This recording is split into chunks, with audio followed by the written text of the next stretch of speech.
الحمد لله رب العالمين والصلاة والسلام على سيدنا محمد سيد الأولين والآخرين وعلى آله وأصحابه أجمعين.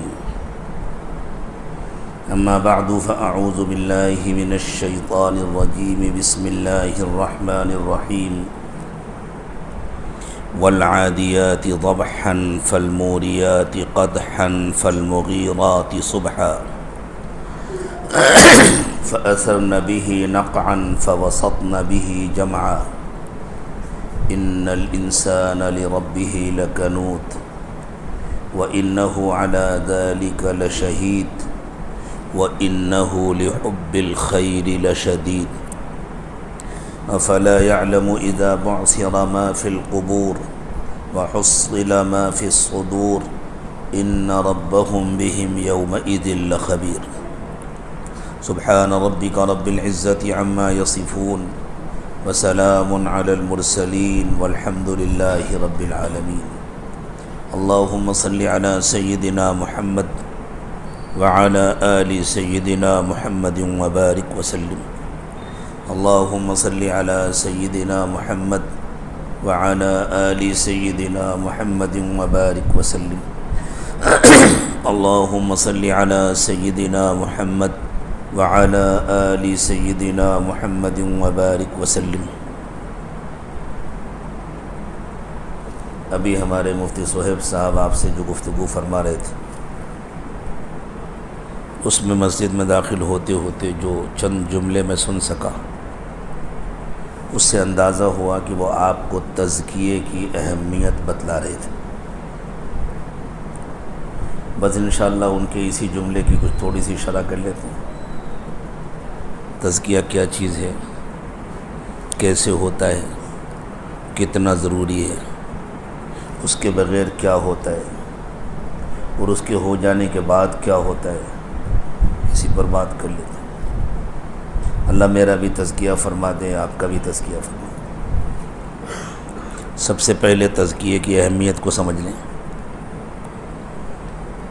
جب کسی چیز کی اہمیت معلوم ہوتی ہے تو آدمی اس سے متعلق تفصیلات کو توجہ سے سنتا ہے.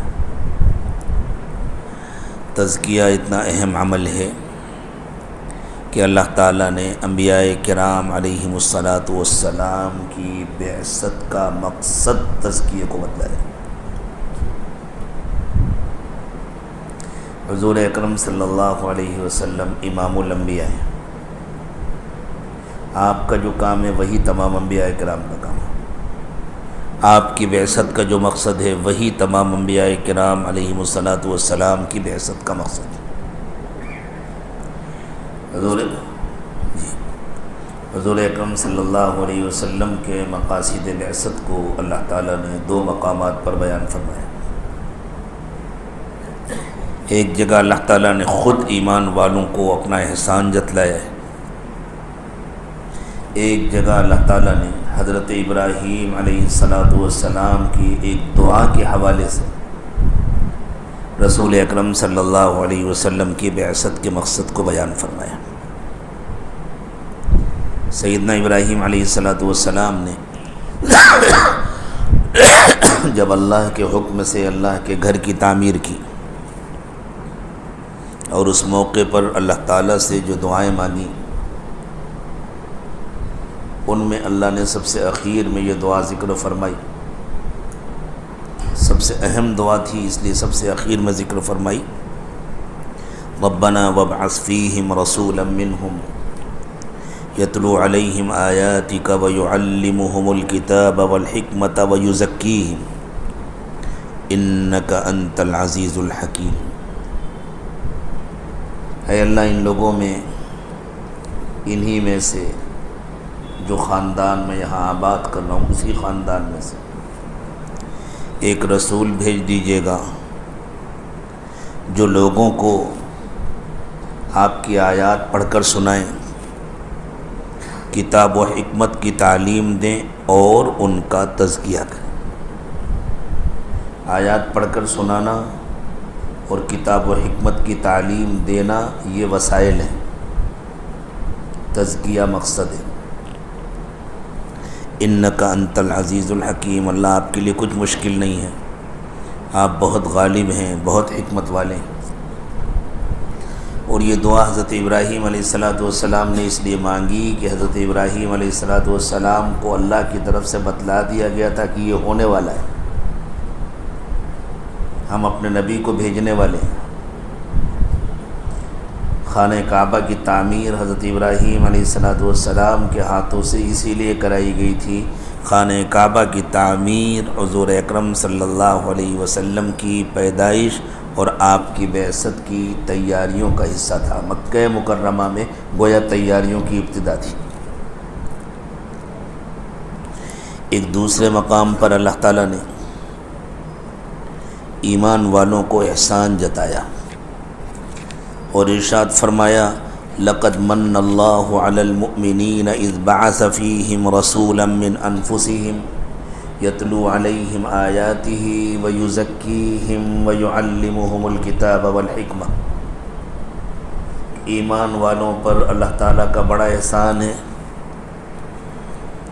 کہ انہی میں سے ان کے درمیان اللہ نے ایک رسول بھیجا جو ان کو اللہ کی آیات پڑھ کر سناتے ہیں، یعنی جو دعوت دے کر قریب بلاتے ہیں لوگوں کو، اور پھر کیا کرتے ہیں جو لوگ قریب آ جاتے ہیں وَيُزَكِّيهِمْ وَيُعَلِّمُهُمُ الْكِتَابَ وَالْحِكْمَةَ، ان کا تزکیہ کرتے ہیں اور ان کو کتاب و حکمت کی تعلیم دیتے ہیں۔ یہاں مقصد کو پہلے بتلایا گیا، تزکیہ کرتے ہیں اور تزکیہ کرنے کے لیے کتاب و حکمت کی تعلیم دیتے ہیں۔ تزکیے کے بغیر تعلیم کا بھی فائدہ نہیں ہوتا، تزکیے کے بغیر عبادتوں کا بھی فائدہ نہیں ہوتا، تزکیے کے بغیر دعوت کا بھی فائدہ نہیں ہوتا، تزکیے کے بغیر کسی کام کا فائدہ نہیں۔ تو تزکیہ انبیاء کرام علیہم السلام کی بعثت کا مقصد ہے۔ اب سمجھیں یہ تزکیہ ہے کیا؟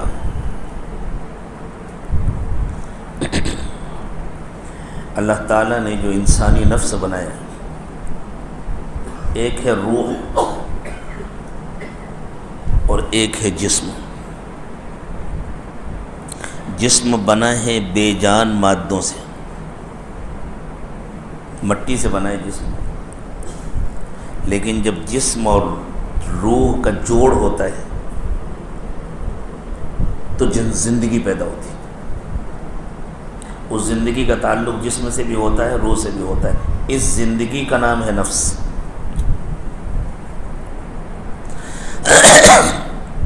اس نفس کے اندر اللہ تعالیٰ نے دو طرح کی صلاحیتیں رکھی ہیں مکمل۔ برا بننا ہو تو اس سے زیادہ برا کوئی نہیں ہو سکتا، شیطان بھی دو چار گز دور رہے، جانور بھی اس سے پناہ مانگے، اور اچھا بننا ہو تو اس سے زیادہ اچھا کوئی نہیں ہو سکتا کہ فرشتے بھی اس کو سلام کرنے آئیں، فرشتے آ کر کے اس سے مصافحہ کریں۔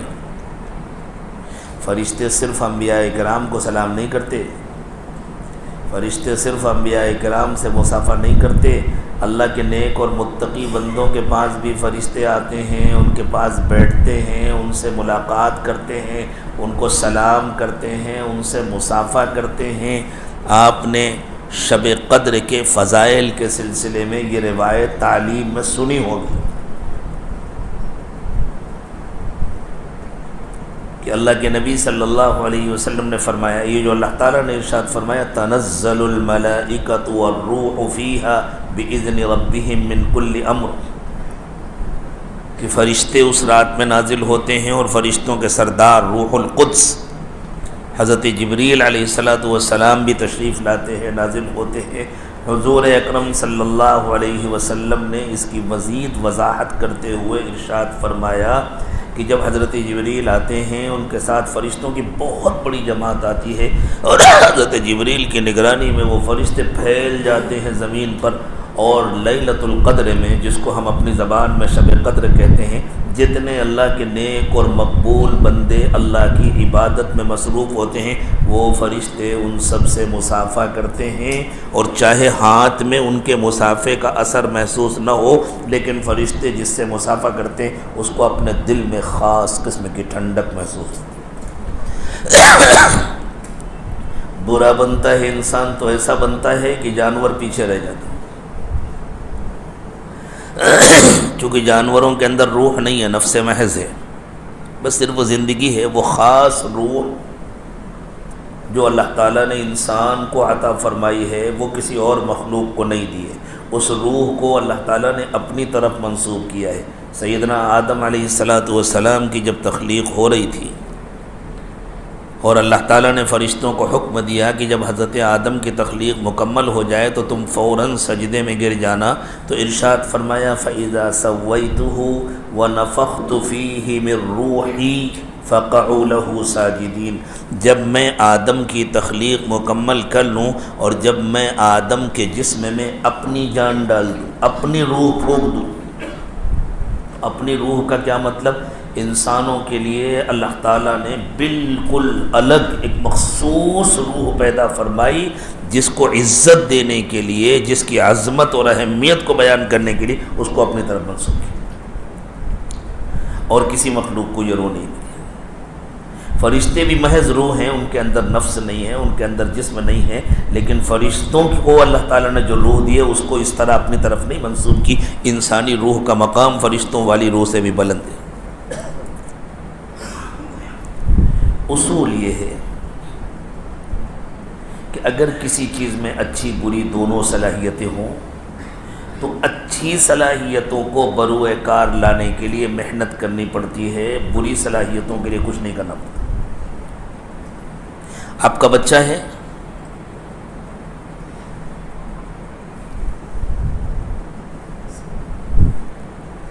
آپ کا بچہ ہے، پڑھ لکھ بھی سکتا ہے، جاہل بھی رہ سکتا ہے، تو اس کو جاہل بنانے کے لیے کوئی محنت کرنی پڑتی ہے؟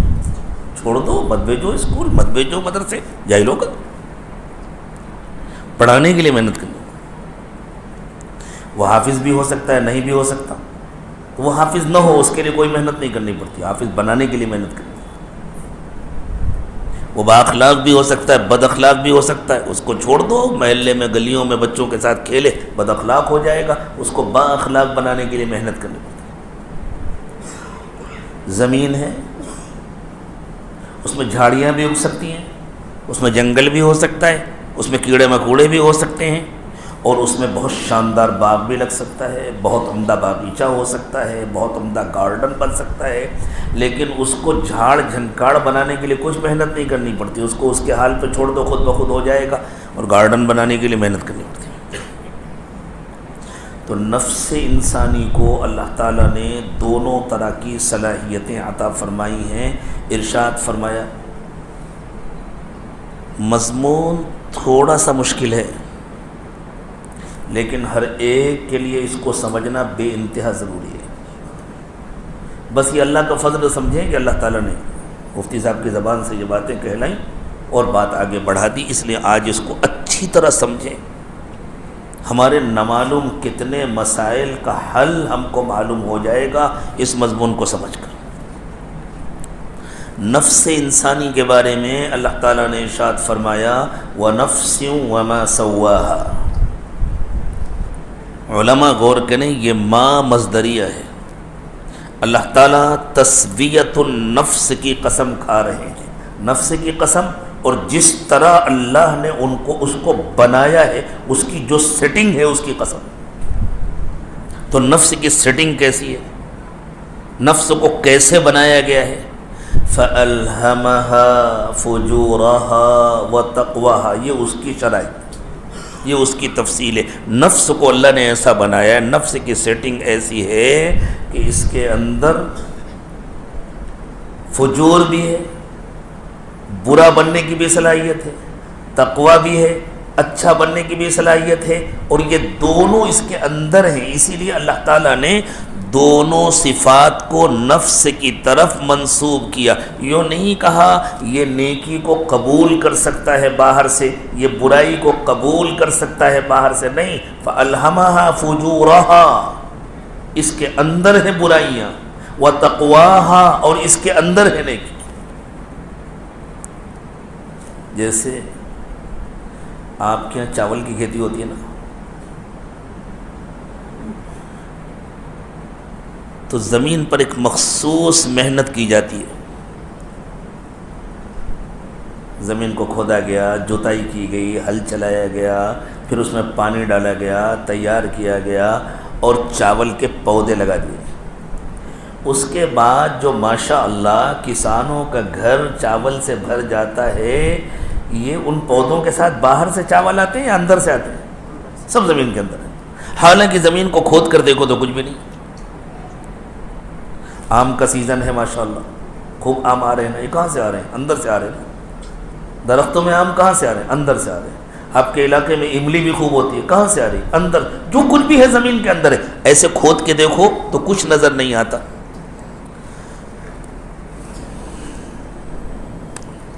اور اگر زمین کو اس کے حال پر چھوڑ دیا رہے اور اس میں جھاڑیاں نکل آئیں، کیڑے مکوڑے ہو جائیں، یہ کہاں سے آتے ہیں؟ یہ بھی وہیں اندر سے آتے ہیں. وہ بھی زمین کے اندر ہے، یہ بھی زمین کے اندر. لیکن زمین باغ بن جائے، زمین عمدہ کھیت بن جائے، زمین اچھا گارڈن بن جائے، زمین سے غلہ ملے، زمین سے پھل ملے، اس کے لیے زمین پر ہی محنت کرنی ہوتی ہے. مخصوص انداز کی محنت کرنے سے زمین اچھی ہو جاتی ہے اور اندر کے خزانے وہ بننا شروع کر دیتی ہے. بالکل اسی طرح یہ جو انسانی نفس ہے، اس نفس کو اگر اس کے حال پر چھوڑ دیا جائے تو اس کے اندر سے برائیاں نکلتی ہیں، گندگیاں نکلتی ہیں، پھر اس میں غصہ پیدا ہوتا ہے، پھر اس میں شہوت کے گناہ ہوتے ہیں، پھر اس میں بدنگاہی ہوتی ہے، پھر اس میں بخل ہوتا ہے، حسد ہوتا ہے، کینہ ہوتا ہے، عجب اور کبر ہوتا ہے، اپنے اندر کی بڑائی ہوتی ہے. بلکہ یوں سمجھو کہ اگر زمین پر صحیح محنت کیے بغیر اس کو پانی دیا جائے، کھاد ڈالی جائے تو زمین اور خراب ہو جاتی ہے. وہ جو جھاڑیاں ہیں وہ اور موٹی ہو جاتی ہیں، اور مضبوط ہو جاتی ہیں. بالکل اسی طرح تزکیے کی محنت کے بغیر اگر انسان دینی محنت بھی کرتا ہے، چاہے تعلیم کی کرے چاہے دعوت کی کرے، تھوڑی سی کڑوی گولی ہے لیکن سمجھیے، آپ کے بلانے پر آیا ہوں، از خود نہیں آیا ہوں، اس لیے بات سچی کی جائے گی. چاہے تعلیم کی محنت ہو چاہے دعوت کی محنت ہو، اس سے خرابی پیدا ہوتی ہے، برائی پیدا ہوتی ہے اگر نفس کی اصلاح نہیں ہوئی، اگر تزکیہ نہیں ہوا. جیسے زمین پر مکمل محنت کیے بغیر اگر اس میں پانی ڈال دیا جائے، اگر اس میں کھاد ڈال دی جائے تو زمین اچھی نہیں ہوتی اور خراب ہو جاتی ہے. جو جھاڑیاں پہلے پتلی پتلی تھیں وہ اور موٹی موٹی ہو جاتی ہیں، جو کیڑے مکوڑے پہلے کم تھے وہ اور زیادہ ہو جاتے ہیں. اور تزکیے کے بعد محنت کی جائے، تعلیم کی محنت ہو، دعوت کی محنت ہو، ذکر کی محنت ہو، تو پھر کیا کہنے، ایسی صفات پیدا ہوتی ہیں کہ انسان فرشتوں کے لیے قابل رشک ہو جاتا ہے. تو محنت نہیں چھوڑنی، نہ دعوت کی محنت چھوڑنی ہے، نہ پڑھنے پڑھانے کی محنت چھوڑنی ہے. محنت نہیں چھوڑنی، تزکیے کے ساتھ محنت کرنی ہے انشاءاللہ، اس کی نیت کریں. تو جس طرح زمین کے اندر سے سب کچھ نکلتا ہے، اسی طرح اللہ تعالیٰ نے بتلایا کہ نفس کے اندر سے سب کچھ نکلتا ہے. محنت کرنے سے پہلے نفس کا کیا حال ہوتا ہے اور محنت کرنے کے بعد نفس کا کیا حال ہوتا ہے. 3 مرحلے ہیں جن کو قرآن پاک نے بیان کیا. سیدنا یوسف علیہ السلام کی زبان سے اللہ تعالیٰ نے جو نفس کا تذکرہ کرایا، یہ نفس کا وہ درجہ ہے جب نفس پر کوئی محنت نہیں ہوتی، اس کو اس کے حال پہ چھوڑ دیا جاتا ہے. کہ حضرت یوسف علیہ السلام نے شاہ مصر سے کہا تھا وَمَا أُبَرِّئُ نَفْسِي إِنَّ النَّفْسَ لَأَمَّارَةٌ بِالسُّوءِ، میں اپنے نفس کو پاک نہیں، میں اپنے نفس کی تعریف نہیں کر رہا، نفس کا تو کام ہی ہے برائی کی دعوت دینا. یہ تو میرے اللہ کا فضل ہے کہ اللہ نے مجھے بچا لیا تھا.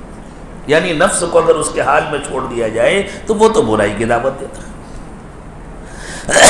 جب نفس پر تھوڑی سی محنت ہوتی ہے اور جب اس میں تھوڑا سا اللہ کا خوف پیدا ہوتا ہے تو اس کے اندر ایک تبدیلی آتی ہے. اس تبدیلی کے بعد یہ نفس لوامہ بن جاتا ہے، جس کو اللہ تعالیٰ نے سورۃ القیامہ میں ذکر فرمایا. ارشاد فرمایا لا اقسم بیوم القیامہ ولا اقسم بالنفس اللوامہ، کہ گناہ تو ہو گیا، اب دل میں افسوس ہوتا ہے غلطی ہو گئی مجھ سے، اللہ کے یہاں جاؤں گا. جیسے عام طور سے ہمارے نوجوانوں سے ہوتا ہے، گناہ ہوتے ہیں پھر کہتے ہیں حضرت گناہ نہیں چھوٹ رہا. تو یہ جو فکر ہے کہ گناہ لیکن چھوٹ نہیں رہا، فکر تو ہے لیکن چھوٹ نہیں رہا. کیوں؟ اس لیے کہ نفس کافروں والا تو نہیں ہے، نفس امارہ نہیں ہے، یہ نفس لوامہ بن چکا ہے، لیکن ابھی کام پورا نہیں ہوا ہے، اس لیے اس کے اندر سے برائیاں نکل رہی ہیں. یہ درمیانی درجہ. اور جب اس پر پوری محنت ہو جاتی ہے تو یہ نفس مطمئنہ بن جاتا ہے، جیسے اللہ تعالیٰ نے سورۃ الفجر میں بیان کیا. ارشاد فرمایا یا ایتھا النفس المطمئنہ ارجعی الی ربک راضیۃ مرضیہ. موت کے وقت میں نفس مطمئنہ کو اللہ کی طرف سے پیغام ملتا ہے، آؤ اپنے رب کی طرف واپس آ جاؤ، تم زندگی بھر اللہ سے خوش تھے، اب اللہ تم سے خوش ہے. فادخلی فی عبادی، میرے نیک بندوں میں شامل ہو جاؤ. وادخلی جنتی، اور ان کے ساتھ ہمیشہ کے لیے جنت چلے. آپ سوچیں تزکیہ نفس کی کتنی اہمیت ہے، کہ تزکیے سے پہلے نفس کا کیا حال ہوتا ہے، تزکیے کا کے بعد ابتدائی مراحل میں نفس کا کیا حال ہوتا ہے، اور انتہا میں جا کر کے نفس کا کیا حال ہوتا ہے. اس کو اللہ تعالیٰ نے باقاعدہ قرآن پاک میں بیان کیا. ایسا بھی نہیں ہوا کہ صرف وہ تزکیہ کا تذکرہ ہو جاتا اور حضور اکرم صلی اللہ علیہ وسلم کو حکم مل جاتا اللہ کی طرف سے کہ آپ اپنے الفاظ میں بیان کر دیجئے. اللہ تعالیٰ نے اس کو باقاعدہ پوری تفصیل کے ساتھ قرآن پاک میں بیان.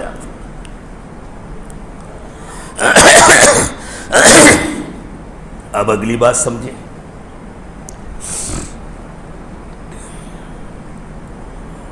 ہم کو جو زندگی ملی، اس زندگی کے ذریعے ہم بھی ایک جانور ہو گئے. جانور کسے کہتے ہیں؟ جس میں جان ہے.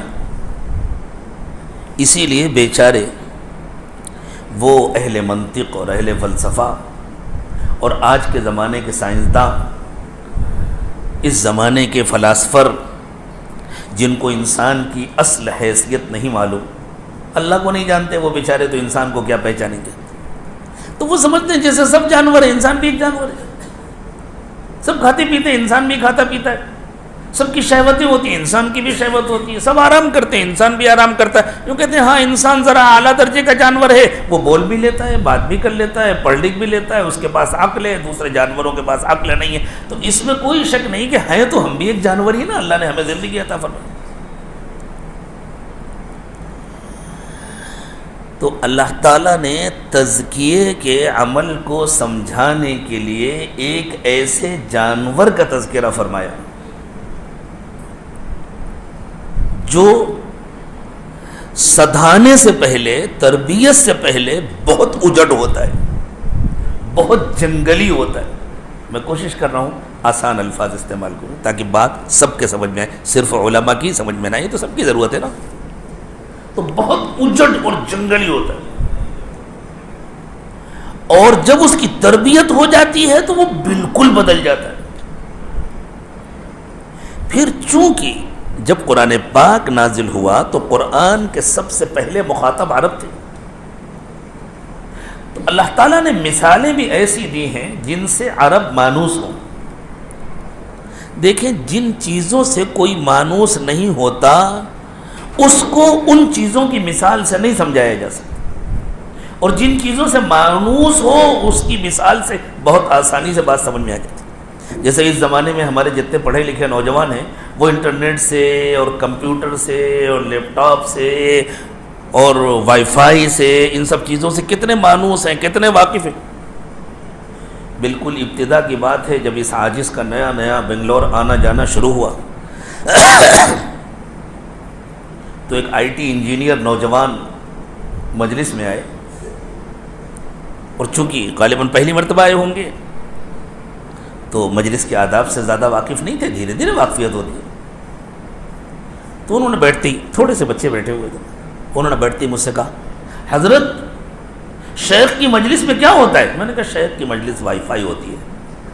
بس سمجھ میں آ گئی بات. اب ایک دیہاتی کو جا کر کے کہے شیخ کی مجلس وائی فائی ہوتی ہے، وہ کہے گا یہ وائی فائی کیا چیز ہوتی ہے، اب لو وائی فائی کی تشریح کرو، تو نہیں سمجھ۔ لیکن چونکہ یہ بچے پڑھے لکھے، یہ ان کو معلوم ہے وائی فائی کا مطلب یہ کہ وائی فائی کا جتنا رینج ہے اس کے اندر جو چلا گیا اور جس نے اپنا کنیکشن کر لیا بس اس کا فیض آنا شروع ہو جاتا ہے۔ اسی طرح شیخ کی مجلس میں جو آ گیا قلب کا فیض آنا شروع ہو جاتا ہے۔ تو بات سمجھ میں آ گئی نا؟ تو ہمیشہ یہ اصول ہے، بات ان مثالوں سے سمجھائی جاتی ہے جن کی حقیقت سے بندہ پہلے سے مانوس ہو۔ تو اللہ تعالیٰ نے قرآن پاک میں باتیں ان مثالوں سے سمجھایا ہے جن سے عرب پہلے سے مانوس تھے۔ اب آپ کہیں گے اب تو نہیں ہے مانوس، اب مانوس نہ ہونے سے کوئی فرق نہیں پڑتا، اس لیے کہ جب عربوں کے وہ باتیں سمجھ میں آ گئیں اور عربوں کی زندگیاں بدل گئیں، صحابہ کرام کی زندگیاں بدل گئیں، تو اب ان مثالوں کی ضرورت نہیں ہے، اب صحابہ کی زندگیاں نمونہ بن گئی۔ صحابہ کی زندگیوں سے تو ہر ایمان والا مانوس ہے نا، وہ جانتا ہے کہ بھائی اللہ کا کہنا مانو گے تو ایسی زندگی بنے گی جیسے صحابہ کرام کی بنی تھی۔ اللہ کرے ہماری زندگیاں بھی ایسی بن جائیں جیسے صحابہ کرام کی بنی تھی۔ یہ جو حضرت مولانا یوسف صاحب رحمۃ اللہ علیہ نے حیات الصحابہ لکھی ہے نا، یہ صرف علم میں اضافے کے لیے نہیں لکھی، یہ اسی لیے لکھی ہے تاکہ ہم صحابہ کرام کی زندگیوں کو سنیں اور ہمارے دل میں شوق پیدا ہو، اللہ جو صفات صحابہ کرام میں تھیں وہ ہمارے اندر بھی آ جائیں، اور وہ کیسے آئیں گے ان کو سمجھیں۔ وہ صفات صحابہ کرام میں آئی تھیں رسول اکرم صلی اللہ علیہ وسلم کی تربیت کے نتیجے میں، جس کو تزکیہ کہتے ہیں۔ ہماری بھی جب کوئی تربیت کرے گا تب آئیں گی، صرف جاننے سے نہیں آئیں گی، صرف جان لینے سے نہیں آئیں گی۔ جان لینے سے ہمارے علم میں اضافہ ہو جائے گا، ہماری زندگی میں کوئی تبدیلی نہیں آئے گی۔ زندگی میں تب تبدیلی آئے گی جب کوئی تربیت کرے گا اس طرح جس طرح حضور اکرم صلی اللہ علیہ وسلم نے حضرات صحابہ کرام کی تربیت کی تھی، اور جس طرح صحابہ کرام نے تابعین کی تربیت کی تھی، اور جس طرح تابعین نے تبع تابعین کی تربیت کی تھی، اور وہ سلسلہ آج تک چلا آ رہا ہے، انشاءاللہ قیامت تک باقی رہے گا۔ عرب گھوڑوں سے بہت مانوس تھے۔ کیوں مانوس تھے گھوڑوں سے؟ اس کے لیے ضروری ہے کہ پہلے آپ عربوں کی زندگی سمجھ لیں، تو پھر بات سمجھ میں آ جائے گی کہ گھوڑوں سے اتنے مانوس کیوں تھے، گھوڑے عربوں کی زندگی میں اتنے اہم کیوں تھے۔ بچوں، تم لوگ باہر جا کر باتیں کرو، یہاں تمہارے کام کی باتیں نہیں ہو رہی۔ جاؤ بچوں، باہر جا کر باتیں کرو، تم سکون سے بیٹھو گے نہیں اور ہم سکون سے بات نہیں کر پائیں گے، ٹھیک ہے؟ اگر یہ لوگ وعدہ کریں کہ نہیں بیٹھیں گے سکون سے بیٹھو گے تو الگ الگ ہو کے بیٹھو، ایک ادھر، چلو قریب قریب مت بیٹھو، ایک دوسرے کے قریب مت بیٹھو، ہاں ایسے، اب سکون سے۔ اب کسی نے شرارت کی تو میں اٹھا کے باہر کر دوں گا، چاہے جس کا بیٹا ہو، ٹھیک ہے؟ بلکہ اگر باپ موجود ہے تو انہی سے کہوں گا کہ جا کے چھوڑ کر کے آؤ باہر۔ رعایت نہیں ہوتی، اور رعایت ہو تو تربیت نہیں ہوتی۔ ہم لوگ رعایت کے عادی ہو گئے نا، ہر ایک کی رعایت، ہر ایک کی رعایت، ہر ایک کی رعایت، اسی کی وجہ سے تربیت کا ستیہ ناش ہو گیا ہے۔ اللہ کرے کہ ہم خود تیار ہوں کہ حضرت ہمارے ساتھ رعایت مت کرو لیکن ہمیں انسان بنا دو۔ سب اس کے لیے تیار ہیں، اپنے کو کسی بڑے کے حوالے کریں گے کہ ہمارے ساتھ کوئی رعایت نہ کیجیے لیکن ہمیں اچھا انسان بنا دیجیے، ہمارا تزکیہ ہو جائے، ہماری تربیت ہو جائے، ہم جب اللہ کے پاس جائیں تو کامیاب جائیں، ہم جب اللہ کے پاس جائیں تو ہم سے بھی کہا جائے یا ایتھا النفس المطمئنہ ارجعی الی ربک راضیۃ مرضیہ۔ اب عربوں کی زندگی ذرا سمجھیے۔ عرب ریگستان میں رہتے تھے، وہاں کوئی کھیتی ویتی نہیں ہوتی تھی، اور کھجوروں کے درخت بھی سب جگہ نہیں تھے، کہیں کہیں تھے، جیسے مدینے میں تھے، خیبر میں تھے، نزد کے علاقوں میں کچھ کھیتی بھی ہوتی تھی، وہ کنارے کے علاقے تھے، بیچ کا جتنا سب ریگستان تھا۔ عربوں کا گزر بسر یا تو تجارت پر ہوتا تھا، اور تجارت کی باغ دور زیادہ تر قریش کے ہاتھ میں تھی۔ لإیلاف قریش ایلافہم رحلۃ الشتاء والصیف، میں اس کی تفصیل اس وقت نہیں بیان کروں، ورنہ سارا وقت اسی کی تفصیل میں چلا جائے گا۔ ہر بات کو تفصیل سے سمجھانا پڑتا ہے، ورنہ اس کو نہ چھیڑنا بہتر ہے، تو اس کو چھوڑتے ہیں پھر کبھی کے لیے۔ باقی عربوں کا گزر بسر عموماً جانوروں پر ہوتا تھا، وہ جانور پالتے تھے، بھیڑ بکریاں اونٹ، اور جہاں کہیں پانی ہوتا تھا، ندیاں تو ہیں نہیں عرب میں، تھیں ندیاں، ابھی نہیں ہیں لیکن تھیں۔ آج سیٹلائٹ کے ذریعے ریگستان کے اندر کے جو فوٹو لیے جا رہے ہیں ان میں پرانی ندیوں کے نشانات مل رہے ہیں، ریگستان ریت کے نیچے، بلکہ بعض جگہوں پر کھدائی ہوئی ہے تو جو پانی کے جانور ہوتے ہیں ان کی ہڈیاں مل رہی ہیں۔ ہاتھی کہاں ہوتا ہے؟ ہاتھی ریگستان میں ہوتا ہے یا پانی کے علاقے میں ہوتا ہے؟ پانی کے علاقے میں ہوتا ہے نا، وہاں ریگستان میں کھدائی میں ہاتھیوں کی ہڈیاں ملی ہیں۔ پہلے ندیاں تھیں کسی زمانے میں، کب تھیں اللہ کو معلوم۔ اور حضور اکرم صلی اللہ علیہ وسلم نے فرمایا قیامت سے پہلے پھر وہاں ندیاں ہو جائیں گی۔ آپ کو حیرت ہوگی، علماء خاص طور سے غور کریں، اللہ کے رسول صلی اللہ علیہ وسلم نے ارشاد فرمایا، اگرچہ روایت ضعیف ہے لیکن آپ دیکھیں کتنی حقیقت کے مطابق ہے۔ ضعیف روایت کسے کہتے ہیں پتہ ہے؟ ضعیف روایت اسے نہیں کہتے جو گڑھی ہوئی ہو، ضعیف روایت حضور اکرم صلی اللہ علیہ وسلم کی اس بات کو کہتے ہیں جس کو نقل کرنے والوں میں درمیان میں کوئی ایسا راوی ہو جس پر محدثین کو اشکال ہو، بھائی اپنی بات ٹھیک سے یاد نہیں رکھ پاتا تھا، بھول جاتا تھا، یا کبھی صحیح کہتا تھا کبھی غلط کہتا تھا، کمزوری آ گئی تھی، اس قسم کے کچھ عوارض ہو تو ضروری تھوڑی ہے کہ ہر بات بھولی گیا ہو، صحیح بھی ہو سکتا۔ یہ اس زمانے میں جو ضعیف کو موضوع کے معنی میں کر دیا گیا ہے اور ہر ضعیف کو رد کرنے کا جو مزاج بن گیا ہے، یہ بھی انکار حدیث کا ایک حصہ ہے اور یہ فتنہ ہے۔ اللہ اس فتنے سے ہم سب کی حفاظت ہو۔ کبھی موقع آیا تو انشاءاللہ اس پر بھی گفتگو کریں گے، لیکن جب کریں گے تو تفصیل سے کریں گے، تھوڑی سی کرنے سے فائدہ نہیں ہوتا۔ تو حضور اکرم صلی اللہ علیہ وسلم نے قیامت کی جو علامتیں بیان فرمائیں مختلف موقعوں پر، اس میں فرمایا لا تقوم الساعة حتى تعود ارض العرب مروجا وانہارا، اس وقت تک قیامت نہیں آئے گی۔ لفظ تعود پر غور کریں، حتی تعود، عود کے معنی ہوتے ہیں واپس آنا۔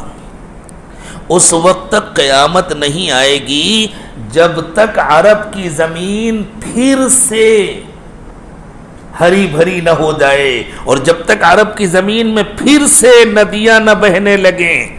یہ نہیں ہے کہ قیامت سے پہلے ندیاں بہیں گی، قیامت سے پہلے ہری بھری ہوگی، جب تک پھر سے ہری بھری نہ ہو جائے۔ حتی تعود ارض العرب، اس کے معنی یہ کہ پہلے کبھی تھا، کب تھا کسی کو نہیں معلوم تھا، لیکن اب سیٹلائٹ کے ذریعے اس زمانے میں جو تصویریں لی جا رہی ہیں ان میں ان ندیوں کے نشانات ملتے ہیں۔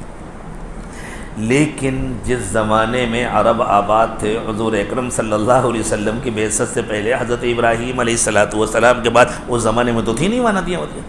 اب سائنسداں کہتے ہیں کہ کچھ 20,000 سال پہلے وہاں ندیاں ہوا کرتی تھیں، تو بہت پہلے کا زمانہ ہو گیا۔ حضرت ابراہیم علیہ السلام کا زمانہ ابھی 4000 سے کچھ اوپر ہوا ہے۔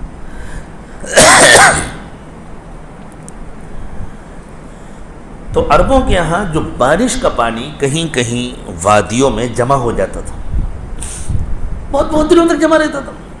جیسے ہمارے یہاں بارش میں تالاب بن جاتے ہیں، ان کے یہاں بھی تالاب بن جاتے تھے۔ وادی دو پہاڑوں کے درمیان کا ڈھلوان کا علاقہ ہوتا ہے، تو بسا اوقات کافی گہری بھی ہو جاتی تھی وادی، اس میں اترتے تھے، نہاتے تھے، تیرتے تھے، اور کافی دنوں تک پانی جمع رہتا تھا۔ تو عرب اپنے مویشی لے کر، اپنے جانور لے کر اس پانی کے کنارے ڈیرا ڈال لیتے تھے، وہاں خود بھی اس پانی کو پیتے تھے، ان کے جانور بھی پانی پیتے تھے، اور اس پانی کی وجہ سے جو سبزہ ہوتا تھا اس کو چرتے تھے، اور جب پانی ختم ہو جاتا تھا تو ڈیرا اٹھاتے تھے، پھر کہیں چلے جاتے۔ اسی لیے باہر کی کوئی حکومت ان کے علاقے کو فتح کرنے آتی نہیں تھی۔ کیا فتح کریں، شہر بھی نہیں ہے، کوئی بڑی آبادیاں بھی نہیں ہیں، صرف ریت ہے ان کے۔ اگر کوئی ادھر سے فوج آئے گی وہ اپنے جانور لے کے ادھر چلے جائیں گے، ادھر سے فوج آئے گی وہ ادھر چلے جائیں گے، ملے گا ہی نہیں کوئی۔ تو اس پر ان کا گزر بسر ہوتا تھا۔ اسی میں جہاں کہیں تھوڑی سی زمین اچھی ہوتی تھی وادی میں، تو وہ کچھ سبزی وبزی اگا لیتے تھے، کچھ تھوڑی سی کھیتی کر لیتے تھے معمولی سے۔ تو ان کے یہاں چونکہ غربت بہت تھی اور جہالت بھی تھی، وہ تو دور ہی جاہلیت کا دور ہے، تو آمدنی کے جو ذرائع تھے ان میں سے ایک ذریعہ لوٹ مار بھی تھا. یوں سمجھا جاتا تھا کہ ہم نے جب جا کر کسی قبیلے پر حملہ کیا اور اس سے مقابلہ کیا اور پھر اس کے جانور لوٹے، اس کا سامان لوٹا، تو ہم نے تو محنت کر کے حاصل کیا نا، محنت کر کے کمایا. ہر وقت اس کا خطرہ رہتا تھا کوئی حملہ نہ کرتے. حملہ کرنے والے آتے تھے، حملہ کرتے تھے اور بکریاں اور جانور سب لے کر کے چھین کے جو ملتا تھا چلے جاتے. کچھ قبیلے جو تجارت کے سلسلے میں باہر جاتے تھے وہ باہر سے سامان لے کر کے جاتے تھے، جیسے ہمارے یہاں ہندوستان آتے تھے، یہاں سے چاول لے جاتے تھے، یہاں سے ناریل لے جاتے تھے، یہاں سے دوسرا سامان مسالے وغیرہ لے جاتے تھے. تو جن کے یہاں ہوتا تھا وہ دوسرے آتے تھے، حملہ کر کے وہ چھین لیتے تھے. یہ بار بار ایک دوسرے پر حملہ کرنا یہ ان کی زندگی کا حصہ تھا. اور اس حملے کے لیے ان کو گھوڑوں کی ضرورت ہوتی تھی، کیونکہ گھوڑا تیز دوڑتا ہے. حالانکہ گھوڑا بہت لمبا سفر نہیں کر سکتا، تیز دوڑتا ہے لیکن بس 20-25 کلومیٹر، اس کے بعد تھک جاتا ہے وہ. اس لیے پرانے زمانے میں جو بادشاہوں کی ڈاک چلتی تھی تو وہ تھوڑے تھوڑے فاصلے پر 10-10 کلومیٹر یا 8 کلومیٹر کے فاصلے پر چوکیاں بنی ہوتی تھی جہاں گھوڑے تیار رہتے تھے، اور بس ایک بندہ آتا تھا گھوڑا دوڑاتا ہوا تیزی میں اور ڈاک کا تھیلا اس دوسرے بندے کے حوالے کیا، وہ تیار کھڑا، اس کے بعد وہ آرام سے اپنا گھوڑا لے کے اس نے دوڑایا وہاں تک گیا اور اس کے بعد پھر آرام سے واپس آ گیا. اس طرح صبح سے لے کر کے شام تک میں دور دراز علاقوں کی ڈاک پہنچ جاتی تھی. شیر شاہ سوری کے زمانے میں ہندوستان میں ملک کے ایک کونے سے دوسرے کونے تک کی ساری اطلاعات بادشاہ کے پاس اس طرح پہنچتی تھی. تو گھوڑا بہت تیز دوڑتا ہے، اونٹ اتنا تیز نہیں دوڑ سکتا. پھر گھوڑا اونٹ کے برابر اونچا بھی نہیں ہوتا. کرسی لگا بھائی.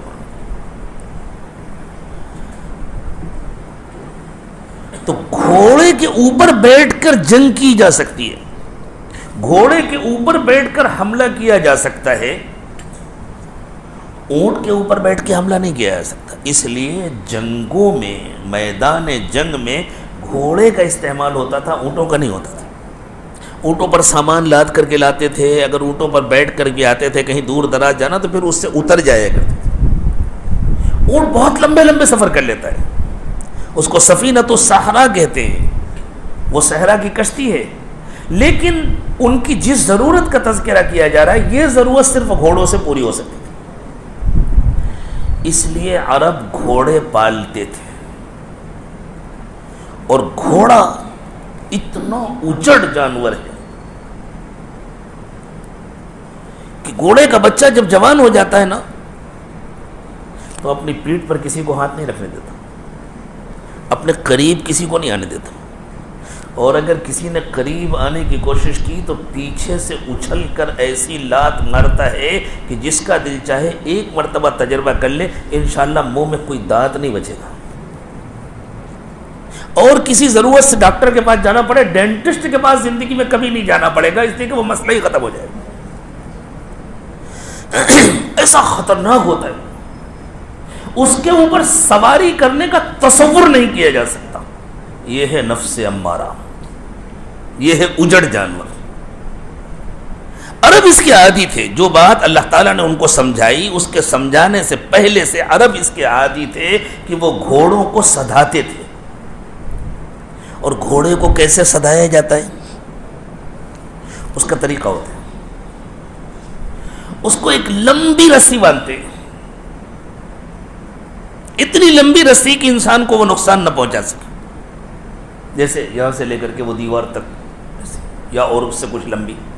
اب اس کے بعد ایک ماہر مضبوط آدمی رسی ہاتھ میں لے کے کھڑا ہو جاتا ہے. گھوڑا انسان کے قریب آتا نہیں ہے اور قریب کسی کو آنے نہیں دیتا، تو وہ انسان سے بھاگتا ہے. اب جب وہ بھاگتا ہے اور رسی اس کے ہاتھ میں تو کیسے بھاگے گا؟ گول چکر لگائے گا، چکر لگاتا ہے، چکر لگاتا ہے، چکر لگاتا ہے. اس کو اتنا دوڑاتے ہیں، اتنا دوڑاتے ہیں کہ وہ تھک کر کھڑا ہو جائے. ہفتوں یہی کام کیا جاتا ہے. ہفتوں، بسا اوقات مہینوں یہی کام کیا جاتا ہے. اسپیشلسٹ ہوتے ہیں، ٹرینر ہوتے ہیں، گھوڑوں کو ٹرین کرنے والے آج بھی ہوتے ہیں، کیونکہ گھوڑے تو آج بھی دنیا میں استعمال ہوتے ہیں، شوق کے لیے بھی استعمال ہوتے ہیں. اب ضرورت ختم ہو گئی لیکن شوق کے لیے استعمال ہوتے ہیں. یورپ وغیرہ میں بے حساب گھوڑے ہوتے ہیں اور وہ لوگ اپنے بڑے بڑے فارم بناتے ہیں، اس میں شوق کے لیے رکھتے ہیں، شوق کے لیے سواری کرتے ہیں. گھوڑوں کی ریس ہوتی ہے تو ہر گھوڑے کو اسی طرح ٹرین کر، ہر گھوڑے کو. ایسا نہیں ہے کہ جس گھوڑے کی ٹریننگ ہو چکی، جس گھوڑی کی ٹریننگ ہو چکی اب اس کے بچے پیدا ہوں گے تو بڑے نیک سالے ہوں گے، بڑے متقی پیدا ہوں گے. نہیں نہیں، ان کی الگ تربیت کرنی پڑے گی. ہر گھوڑے کو الگ الگ ٹرین کرنا پڑے گا. ہفتوں مہینوں اسی طرح دوڑایا جاتا ہے حتیٰ کہ وہ اتنے فاصلے سے انسان کے قابو میں رہ کر دوڑنے کا عادی ہو جاتا ہے. وہ سمجھتا ہے بھائی میں اتنا تو پابند ہو گیا یا میں بچ نہیں، اسے پتہ نہیں ہوتا میں کیوں پابند ہوں، میں کیوں بھاگ نہیں پا رہا، لیکن اسے معلوم ہوتا ہے میں بھاگ نہیں سکتا، یہ میرا مالک ہے. اس کے بعد پھر یہ مالک اب روزانہ رسی کا فاصلہ کم کرنا شروع کرتا ہے، تھوڑا تھوڑا غیر مانوس طریقے پر. اگلے دن ایک بالش کم، پھر اگلے دن ایک بالش کم، پھر اگلے دن ایک بالش. اس طرح فاصلہ کم ہوتا جاتا ہے، کم ہوتا جاتا ہے، کم ہوتا جاتا ہے. پہلے وہ لمبے فاصلے میں چکر لگاتا تھا، اب قریب کے فاصلے میں چکر لگانے لگا، اور مسلسل مہینوں گزرنے کے نتیجے میں یا ہفتوں گزرنے کے نتیجے میں وہ کسی قدر انسان سے مانوس ہو جاتا. پھر ایک وقت آتا ہے کہ اب ایک ماہر ٹرینر اچھل کر گھوڑے پر بیٹھ جاتا ہے. وہ دو پیروں سے کھڑا ہو جاتا ہے، کبھی پچھلے پیر اٹھا لیتا ہے چپک جاتا ہے، کبھی اگلے پیر اٹھا لیتا ہے. جیسے آج کل ہمارے نوجوان موٹر سائیکلوں میں حرکتیں کرتے ہیں نا، کبھی اگلا پہیا اٹھا لیتے ہیں، کبھی پچھلا پہیا اٹھا لیتے ہیں. ٹرینڈ ہوتے ہیں، وہ ماہر ہوتے ہیں، اور اسی مہارت میں کبھی کبھی رخصت بھی ہو جاتے ہیں. تو اسی طرح وہ ماہر ٹرینر ہوتے ہیں، وہ گھوڑا گرانے کی پوری کوشش کرتا ہے لیکن یہ چپکے رہتے ہیں اس سے. زین وین کچھ نہیں ہوتی، بالکل ننگی پیٹھ پر. آخر وہ تسلیم کر لیتا ہے بھائی یہ بندہ تو مجھے چھوڑنے والا نہیں. اب اسے لے کے وہ دوڑتا ہے، بھاگتا ہے، بھاگتا ہے تو بھاگنے تو بھاگنے تو بھاگنے. کتنا بھاگے گا؟ اتنا بھاگتا ہے، اتنا بھاگتا ہے کہ بھاگتے بھاگتے تھک جائے. کرتے کرتے کرتے کرتے ایک دن ایسا آتا ہے کہ یہ گھوڑا سد جاتا ہے، یہ گھوڑا ٹرین ہو جاتا ہے. جب گھوڑا ٹرین ہو جاتا ہے تو وہی گھوڑا جو پہلے کسی کو قریب نہیں آنے دیتا تھا، وہی گھوڑا جو پہلے اپنی پیٹھ پر ہاتھ نہیں رکھنے دیتا تھا، وہی گھوڑا اپنے مالک کا اتنا وفادار ہو جاتا ہے کہ وہ مالک کی خاطر اپنی جان قربان کر دیتا ہے. وہی گھوڑا، وہی جانور. عرب اس کے عادی تھے، عربوں کے لیے یہ جانی پہچانی حقیقت تھی. عرب جب ایک دوسرے پر حملے کرتے تھے نا، ان کو پتہ چل گیا فلاں پانی کے کنارے. عربوں کے ہاں پانی کے اعتبار سے قبیلوں کا تذکرہ ہوتا تھا، فلاں پانی فلاں پانی فلاں پانی. جیسے ہمارے ہاں گاؤں ہوتے ہیں، بستیاں ہوتی ہیں، شہر ہوتے ہیں. قدیم زمانے میں عربوں کے پانی کا تذکرہ ہوتا تھا، فلاں پانی فلاں پانی. آپ کو قدیم عربی لٹریچر میں پانیوں کا تذکرہ ملے گا، چونکہ ان کی زندگی کا تعلق پانی سے تھا. زندگی کا دار و مدار، ہر ایک کی زندگی کا دار و مدار پانی پر ہے. ہمارے یہاں الحمدللہ گھر بیٹھے سہولت سے پانی مل جاتا ہے، ان کو پانی کے لیے بڑی مشقت کرنی پڑتی تھی.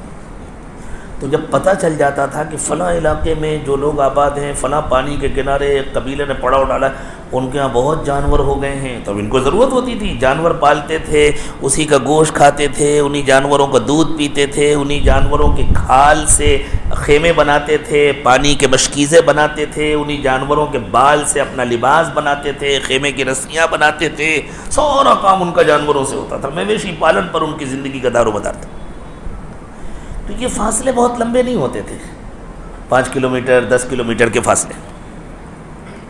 لیکن یہ اگر حملہ کرنے جا رہے ہیں اور یہ مرد ہیں تو وہ بھی تو کوئی چوڑیاں پہن کے تھوڑی بیٹھے ہوتے تھے، وہ بھی مرد ہوتے تھے. اس لیے کوشش کی جاتی تھی کہ بھنک نہ لگنے پائے، پتہ نہ چلنے پائے، اچانک حملہ ہو. اور جنگ کرنے کے لیے روشنی بھی چاہیے. اندھیرے میں کیسے جنگ کریں گے؟ دشمن سمجھ کے اپنے ہی ساتھی کو مار دیں گے. تو جب عربوں کو حملہ کرنا ہوتا تھا تو وہ رات کے آخری پہر میں نکلتے تھے کہ وہاں پہنچتے پہنچتے روشنی ہو جائے،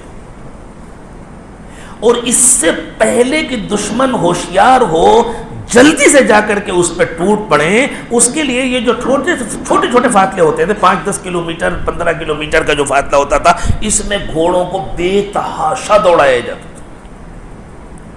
جب یہ گھوڑے دوڑتے تھے رات میں، رات کی تاریکی اور پتھروں کی چٹانوں پر ان کے پیر پڑتے تھے، ان کے ٹاپ پڑتے تھے تو آگ نکلتی تھی، اور یہ ہانپتے تھے۔ جب دوڑیں گے تو ہانپیں گے، سانس نہیں سماتی تھی۔ وہاں جانے کے بعد ان گھوڑوں کو آرام کرنے کا بالکل موقع نہیں ملتا تھا، سستانے کا بالکل موقع نہیں ملتا تھا، اس لیے کہ اگر آرام کرنے کا موقع دے تو دشمن ہوشیار ہو جائے گا۔ وہ دشمن کیا، وہ سب ان کے آپس کے رشتہ دار ہوتے تھے، ایک دوسرے سے تعلقات ہوتے تھے، لیکن بس قبیلے الگ الگ ہیں، اوپر جا کر کے کہیں چچا ایک ہیں، چچا دادا ایک ہیں، کہیں اور اوپر جا کر کے سب ہیں، لیکن بس وہ جو سمجھتے تھے کہ یہ ہماری کمائی کا ذریعہ ہے، جس طرح کاروباری سمجھتا ہے نا کہ ہم نے سامان دیا پیسے لیے، وہ سمجھتے تھے ہم نے محنت کر کے حملہ کیا، سامان لیا، ہمارا حق ہے۔ تو وہ سامنے والے ہوشیار ہو جائیں گے، وہ ان کو ختم کر دیں گے۔ انہوں نے بھی کوئی چوڑیاں تھوڑی پہنی ہوتی تھی، وہ کوئی کمزور لوگ تھوڑی ہوتے تھے، سب جنگجو ہوتے تھے۔ تو وہاں جانے کے بعد اچانک حملہ کرنا ہے، اور اس حملے میں تلواریں بھی چلتی تھیں، تیر بھی چلتے تھے، بھالے بھی چلتے تھے، انسانوں کو بھی لگتے تھے، گھوڑوں کو بھی لگتے تھے۔ اب آپ بتائیے گھوڑوں کا کوئی فائدہ ہے؟ اگر جیت گیا گھوڑے کا مالک تو سامان مالک کو ملے گا، گھوڑے کو کیا ملے گا؟ اس کو جتنا چارہ ملتا ہے اتنا ہی ملے گا، جتنا پانی ملتا ہے اتنا ہی ملے گا، لیکن وہ اپنے مالک کی خاطر اپنی جان خطرے میں کیوں ڈال رہا ہے؟ مالک اشارہ کر رہا ہے آگے بڑھو، چاہے تیروں کی بوچھار ہو رہی ہو اور چاہے تلوار چل رہی ہو، چاہے نیزے برسائے جا رہے ہو، وہ پیچھے نہیں ہٹتا تھا، آگے بڑھتا تھا، صرف اس لیے کہ میرے مالک نے مجھے کھلایا پلایا ہے، میرے مالک نے مجھے پالا پوسا ہے، اس لیے مجھے اپنے مالک کے اشارے پر کام کرنا ہے، میری زندگی رہے یا چلی جائے۔ یہ جانور کا کردار تھا، اور یہ اس جانور کا کردار تھا جو اپنی پیٹھ پر ہاتھ نہیں رکھنے دیتا۔ اللہ نے فرمایا یہی تزکیہ ہے، یہی تربیت ہے۔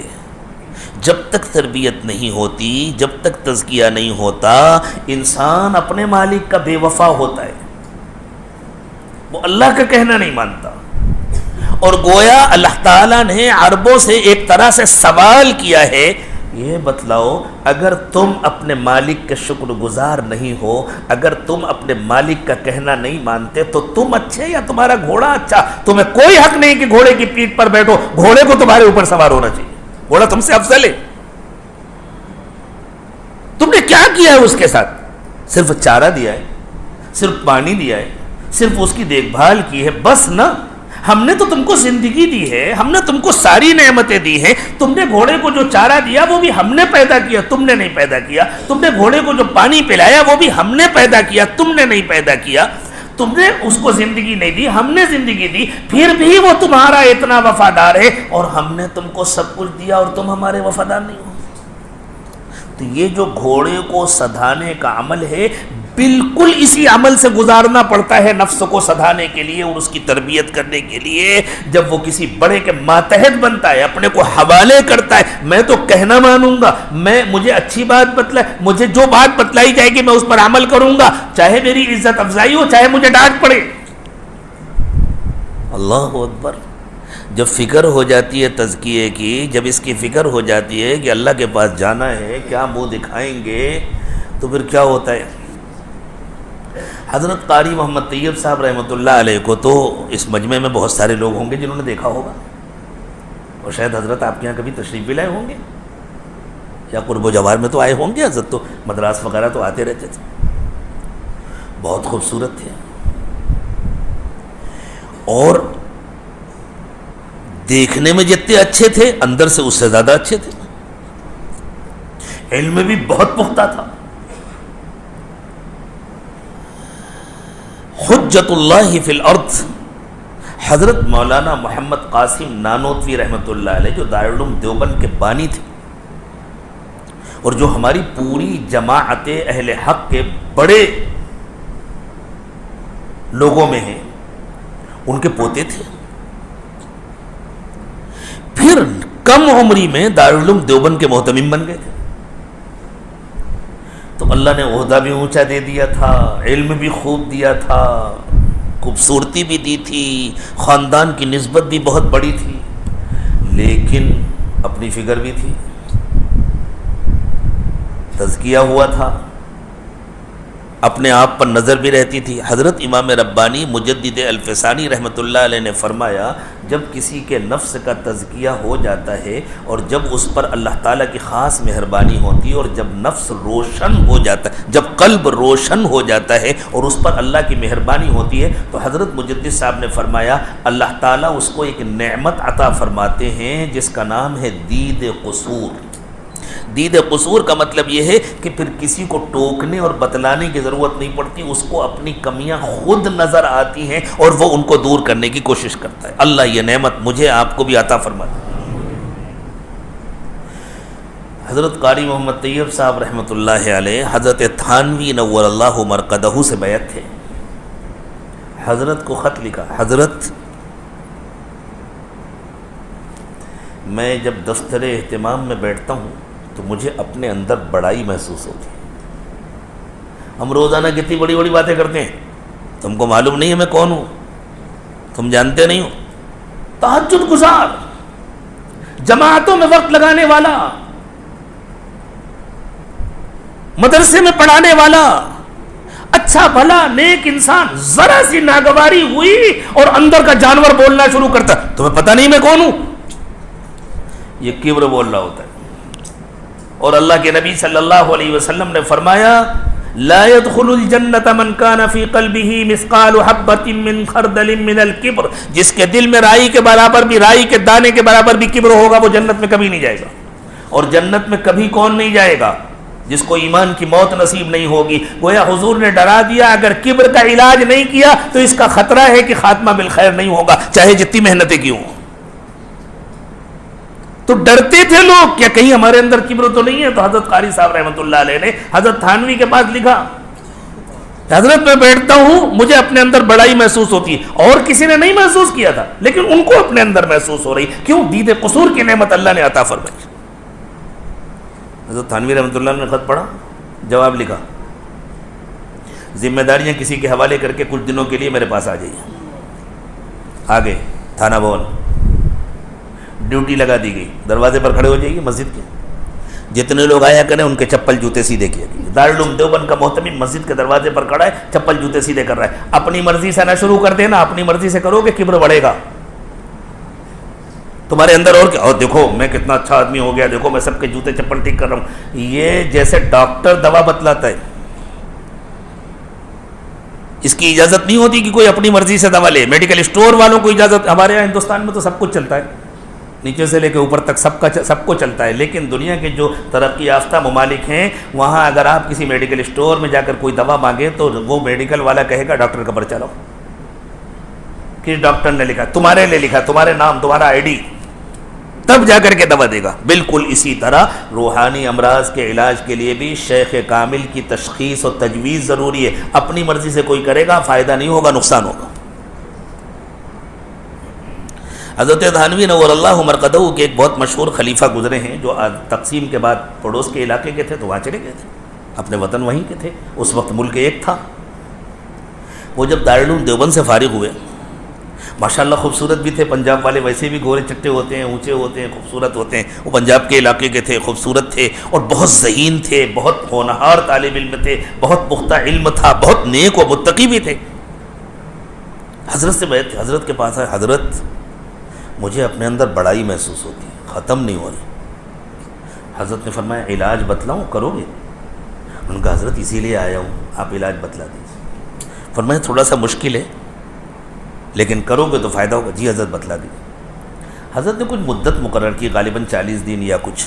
یہ 40 دن کی مدت ہے نا، تبدیلی میں اس کا بڑا اثر ہے.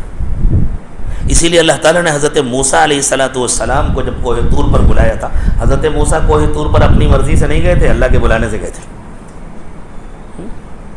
اس لیے کسی کو حق نہیں ہے کہ حضرت موسیٰ پہ تنقید کرے. وہ اللہ کے بلانے سے گئے تھے, اپنی مرضی سے نہیں گئے تھے. تو اللہ تعالیٰ نے حضرت موسیٰ علیہ السلام کو جب کوہ طور پر بلایا تھا تو پہلے 1 مہینے کے لیے بلایا تھا, پھر اس مدت کو 40 دن کر دیا گیا تھا. قرآن پاک میں اس کا بیان. اور جو 3 چلے ہیں اس میں تو بے جان میں جان پیدا ہو جاتی ہے. بچہ جب ماں کے پیٹ میں ہوتا ہے تو 3 چلوں کے بعد اس کے اندر جان آ جاتی ہے. تو یہ 40 دن اور 4 مہینہ 3 دن اس مدت کی بڑی اہمیت ہے. شرط یہ ہے کہ کام تزکیے کے ساتھ ہو, تربیت کے ساتھ ہو. تربیت کے بغیر نفع کے بجائے نقصان ہوگا. تو وہ آئے, حضرت مجھے اپنے اندر بڑا ہی نظر آتا. غالباً حضرت نے 40 دن بتلائے. اتنے دن تک ہر نماز الگ مسجد میں پڑھو, اور جس مسجد میں نماز پڑھنا وہاں سنت مت پڑھنا, سنت کسی اور جگہ جا کر کے پڑھنا. اور بس نماز کے بعد کھڑے ہو جایا کرو, اور کھڑے ہو کر کے اعلان کرنا, بھائیوں. اب جیسے ہی کھڑے ہوئے لوگوں نے سوچا مولوی صاحب ہیں, ہو سکتا ہے کوئی چندے کا اعلان کریں گے یا کوئی دینی بات بتلائیں گے, کوئی مسئلہ بتلائیں گے, کوئی دینی بات بتلائیں گے. علماء کا جو کام ہے. بھائیوں میری ایک درخواست ہے, سن لو. لوگ متوجہ ہو جاتے. آپ لوگ نیک لوگ ہیں, نمازی لوگ ہیں, میں بیمار ہوں, میرے لیے شفا کر دو. میرے اندر کبر کی بیماری ہے, دعا کر دو, میرے لیے دعا کر دو. میں دعا کر دو اللہ تعالیٰ میری اس بیماری کو دور کر دے. وہ جب درد کے ساتھ کہتے تھے لوگوں کی چیخیں نکل جاتی تھی. نہ معلوم کتنوں کے کبر کا علاج ہو گیا. اور اس کے بعد حضرت نے فرمایا تھا اب اگر تم نے وہاں سنت پڑھی نا تو سب لائن لگا کے تم سے مصافحہ کریں گے تو انشاءاللہ کبر کی ایک تہ اور جم جائے گی. اس لیے فوراً چپل اٹھاؤ, نکل جاؤ. لوگ ڈھونڈتے رہ جائیں کہاں گئے مولوی صاحب, کسی اور مسجد میں جا کر کے پڑھو. مدت پوری کی اس طرح ایسے ہوتے ہیں اپنے کو حوالے کرنے والے. اللہ ہمیں بھی توفیق دے ہم اپنے کو حوالے کریں. کب تک مؤلفۃ القلوب بنے رہیں گے کہ خالی ہمیں نبھایا جا رہا ہے. ہم اپنے کو حوالے کریں. جیسے حضور کے زمانے میں مؤلفۃ القلوب تھے نا کہ ان کو حضور نبھاتے تھے, اسی طرح اس زمانے میں مختلف دینی کاموں میں بہت سارے مؤلفۃ القلوب ہوتے تھے, اور اب تو ان کی اکثریت ہو گئی ہے جس کی وجہ سے سارے فتنے ہیں. اللہ ہمیں توفیق دے کہ ہم اپنے کو بڑوں کے حوالے کریں گے. نہیں, ہم کو تربیت چاہیے, جو علاج بتلایا جائے گا وہ کریں. جب یہ مدت پوری ہو گئی, آگے حضرت تھانوی رحمۃ اللہ علیہ نے فرمایا ہو گیا. اسی دن حضرت نے اجازت و خلافت دی. اور پھر اللہ نے ان سے اتنا کام لیا کہ جس علاقے میں یہ اللہ والے جس علاقے میں چلے جاتے تھے علاقے روشن ہو جاتے تھے. کیوں؟ اس لیے کہ ان کے دل ہدایت کا چراغ ہوتے تھے. اللہ کے نبی صلی اللہ علیہ وسلم ایسے بندوں کے بارے میں ارشاد فرمایا, غالباً زیلعی کی روایت ہے, حضور اکرم صلی اللہ علیہ وسلم نے ارشاد فرمایا, اس کا ایک جملہ ہے, قلوبہم مصابیح الہدی, ان کے دل ہدایت کے چراغ ہوتے ہیں. اللہ ہمارے دلوں کو بھی ہدایت کے چراغ بنا. تو میرے دوستو, اللہ تعالیٰ عربوں کو سمجھا رہے ہیں کہ تم دیکھو تم نے تھوڑا سا احسان کیا گھوڑے پر تو وہ تمہارا کتنا شکر گزار بن جاتا ہے, تمہارے اشارے پر اپنی جان دے دیتا ہے. حالانکہ جیتو گے تو بال تمہیں ملے گا, اسے تھوڑی ملے گا. تمہارا فائدہ ہوگا, اس کا کوئی فائدہ نہیں ہوگا. اور اگر کسی سے دشمنی بھی ہے, عربوں کے یہاں دشمنیاں بھی ہوتی تھی, اور دشمنی یہ لوٹ مار کے لیے بھی جنگیں ہوتی تھی, دشمنیوں کے لیے بھی جنگیں ہوتی تھی, اور اسی کی وجہ سے دشمنیاں ہو جاتی تھی. اس نے وہاں لوٹ لیا, لوگ مر گئے, اب ان کو بدلہ لینا ہے, پھر ان کو بدلہ لینا ہے. تو دشمنی انسانوں کی ہوتی ہے, دشمنی گھوڑوں کی تو نہیں ہوتی نا. لیکن گھوڑے بھی اپنی جان دیتے تھے, گھوڑے بھی خون میں نہاتے تھے, گھوڑوں کی بھی کشتوں کے پشتے لگتے تھے, گھوڑوں کے بھی بدن سے خون کا فوارہ نکلتا تھا. اس کے باوجود وہ سب کچھ اس لیے برداشت کرتے تھے کہ ہمارے مالک نے ہمارے ساتھ بھلائی کی ہے. تو ہمارا مالک اللہ, اس نے ہمارے ساتھ کتنی بھلائی کی ہے, ہم اللہ کے ناشکرے کیوں ہیں؟ لیکن اللہ کا شکر گزار بننے کے لیے اسی پروسیجر کو پورا کرنا پڑتا ہے جس پروسیجر سے اس گھوڑے کو سدھایا جاتا ہے. یہ سمجھایا ہے اللہ تعالیٰ نے. یہ تزکیے کا نسخہ ہے جو اللہ تعالیٰ نے سورۃ العادیات میں بیان فرمایا ہے. یہ سب صرف گھوڑوں کی کہانی نہیں ہے. اب تو ہم لوگ قرآن کو بھی قرآن کی طرح نہ پڑھتے ہیں نہ سمجھنے کی کوشش کرتے ہیں. قرآن ہدایت کے لیے نازل ہوا ہے, قرآن تربیت کے لیے نازل ہوا ہے, قرآن صرف قصے کہانی سنانے کے لیے تھوڑی نازل ہوا. تو اللہ تعالیٰ نے فرمایا والعادیات ضبحا, ان گھوڑوں کی قسم جو ہانپتے ہانپتے دوڑتے ہیں. عدون کہتے ہیں دوڑنے کو, اور ضبحن کہتے ہیں ہانپنے کو. والعادیات ضبحا, جن کی سانس نہیں سما رہی ہوتی, جن کو آرام کی شدید ضرورت ہوتی ہے, جن کو سخت پیاس لگی ہوتی ہے, لیکن اس کے باوجود مالک کا اشارہ ہے کہ دوڑو تو ہانپ رہے ہوتے ہیں اور دوڑ رہے ہوتے ہیں، اور اتنا تیز دوڑتے ہیں. فالموریات قدحن، قدحن کہتے ہیں پیر مارنے کو، اور موریات ایرا ان کے معنی ہے آگ جلانا. فالموریات قدحن، ان کے ٹاپ پڑنے سے چنگاریاں نکل رہی ہوتی. پھر فالمغیرات صبحن، اور پھر مقام پر پہنچ کر صبح صبح روشنی ہوتے ہی حملہ آور ہو جاتے ہیں. ان کی کس سے دشمنی ہے؟ وہ کیوں کسی پر حملہ کرتے ہیں؟ فَأَثَرْنَ بِهِ نَقْعًا، اور ان کے حملے کے نتیجے میں، ان گھوڑوں کے بھاگ دوڑ کے نتیجے میں گرد و غبار کا ایک طوفان اٹھتا ہے. فَوَسَطْنَ بِهِ جَمْعًا، اس غبار کے اندر وہ مجمع میں گھس جاتے ہیں. عربوں کو پوری بات سمجھ میں آ گئی. ان کا روز کا تجربہ تھا، ان کی زندگیاں گزری تھی، ان کی نسلیں اسی ماحول میں پلی بڑی تھی، وہ اسی ماحول میں بچپن سے جوان ہوئے تھے، ان کے باپ دادا اسی ماحول میں پلے بڑے تھے. ان سے زیادہ اس کو کون سمجھتا؟ ہاں واقعی گھوڑے تو اتنے وفادار ہوتے. پھر اللہ نے فرمایا ان الانسان لربہ لکنود، انسان اپنے رب کا ناشکر ہے. تو تم اچھے کہ گھوڑا اچھا؟ تم اپنے کو جانور سے اچھا سمجھتے ہو؟ تم اپنے کو جانور سے افضل سمجھتے ہو؟ تم بدترین جانور ہو اگر تمہاری تربیت نہیں ہوئی تو. تم جانوروں کا مقابلہ نہیں کر سکتے اگر تمہاری تربیت نہیں ہوئی. اگر تم اپنے رب کے فرما بردار نہیں بنے، اس کے شکر گزار نہیں بنے، تو جانور تم سے کہیں اچھا ہے. ایک جگہ اللہ تعالیٰ نے ارشاد فرمایا لہم قلوب لا یفقہون بہا، یہ عجیب لوگ ہیں، ان کے دل ہیں لیکن دلوں سے یہ سمجھتے نہیں. دل سے مراد دل و دماغ کا پورا سسٹم، یہ اپنے دلوں سے سمجھتے نہیں. وَلَهُمْ أَعْيُنٌ لَا يُبْصِرُونَ بِهَا، ان کی آنکھیں لیکن یہ اپنی آنکھوں سے دیکھتے نہیں. اتنا ہی دیکھتے ہیں جتنا جانور دیکھ لیتا ہے. یہ چارہ ہرا ہے، یہ چارہ سوکھا ہے، یہاں کھانا اچھا ملتا ہے، یا پانی اچھا ملتا ہے، یا مزہ آتا ہے، بس اتنا ہی دیکھتے ہیں آنکھوں سے. وَلَهُمْ آذَانٌ لَا يَسْمَعُونَ بِهَا، ان کے کان ہیں لیکن یہ ان کانوں سے سنتے ہی نہیں. یعنی انسان کو جیسے سننا چاہیے ویسے نہیں سنتے، بس جانور کی طرح سن لیتے ہیں، کچھ آوازیں محسوس کر لیتے ہیں. اولئک کالانعام بل ہم اضل، یہ جانوروں کی طرح ہیں بلکہ جانوروں سے زیادہ بھٹکے ہوئے ہیں. اولئک هم الغافلون، اس لیے کہ یہ اپنے رب سے غافل ہیں، یہ اللہ سے غافل ہیں. تو اگر انسان اللہ کا شکر گزار نہیں بنا، اگر انسان کی تربیت نہیں ہو، شکر گزار صرف ہاں کہہ دینے سے نہیں بن جاتا، صرف ہاتھ اٹھا دینے سے نہیں بن جاتا، اور صرف نیت کر لینے سے نہیں بن جاتا. شکر گزار بننے کے لیے تربیت کی ضرورت ہوتی ہے، اور تربیت کا ایک لمبا پروسیجر ہوتا ہے. جیسے صرف نیت کر لیا کہ میرا گھوڑا سج جائے تو نہیں سج جاتا، اس کا ایک لمبا پروسیجر ہوتا ہے جس سے گزرنا پڑتا ہے. بالکل اسی طرح تربیت کا بھی ایک لمبا پروسیجر ہوتا ہے، اس سے گزرنا پڑتا ہے. کسی کی نگرانی میں رہنا پڑتا ہے اور بہت دن تک رہنا پڑتا ہے.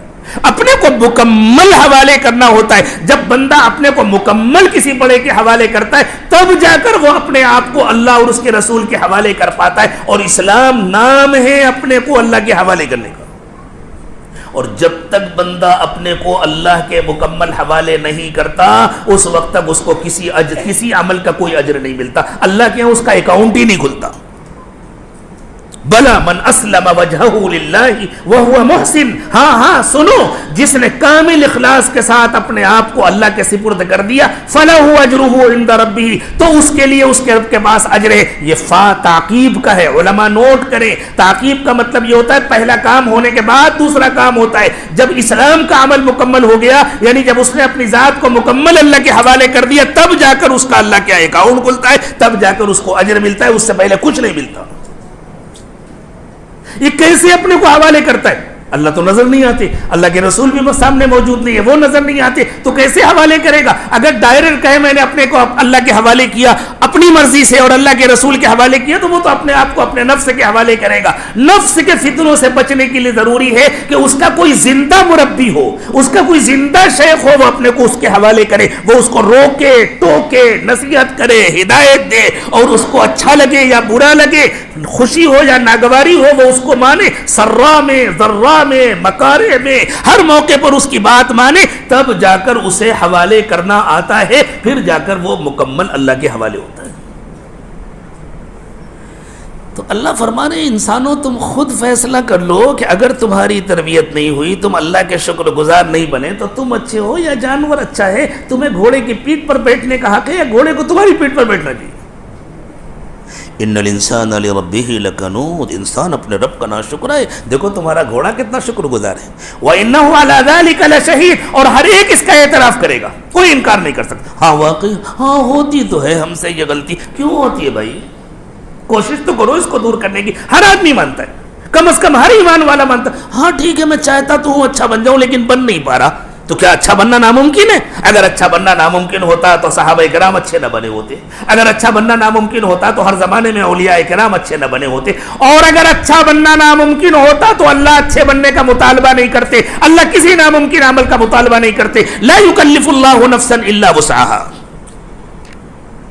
یہ سمجھنا کہ اللہ نے تو کہا ہے اچھے بنو اور میں اچھا بن نہیں سکتا، یہ اللہ پر الزام لگانا ہے کہ گویا اللہ نے مجھ سے ایسا مطالبہ کیا ہے جس کو میں کر نہیں سکتا۔ الدین یسر، دین آسان ہے، اللہ نے جو بھی مطالبہ کیا اس پر عمل کرنا آسان ہے، مشکل نہیں ہے۔ جیسے گھوڑے کے لیے وفادار بننا آسان ہے بشرطے کہ اس پروسیجر سے گزر جائے، بالکل انسان کے لیے بھی اللہ کا شکر گزار بننا مشکل نہیں ہے، آسان ہے بشرطے کہ انسان بننے کے لیے تیار ہو۔ تو ہر آدمی اس کا گواہ ہے، ہر گنہگار جانتا ہے ہاں میں غلط کر رہا ہوں، جھوٹ بولتا ہے اس کا دل کہتا ہے تم غلط کر رہے ہو، یہی تو نفس لوامہ ہے۔ وہ بدنگاہی کرتا ہے اس کا نفس کہتا ہے کہ تم غلط کر رہے ہو، وہ غیبت کرتا ہے اس کا نفس کہتا ہے کہ غلط کر رہے ہو، لیکن چھوٹتا نہیں ہے۔ یعنی نفس لوامہ بن گیا ہے لیکن نفس مطمئنہ نہیں ہو سکا، اور اللہ نے جنت میں جانے کے لیے تذکرہ کیا کہ نفس مطمئنہ ہوگا تو جنت میں جائے گا۔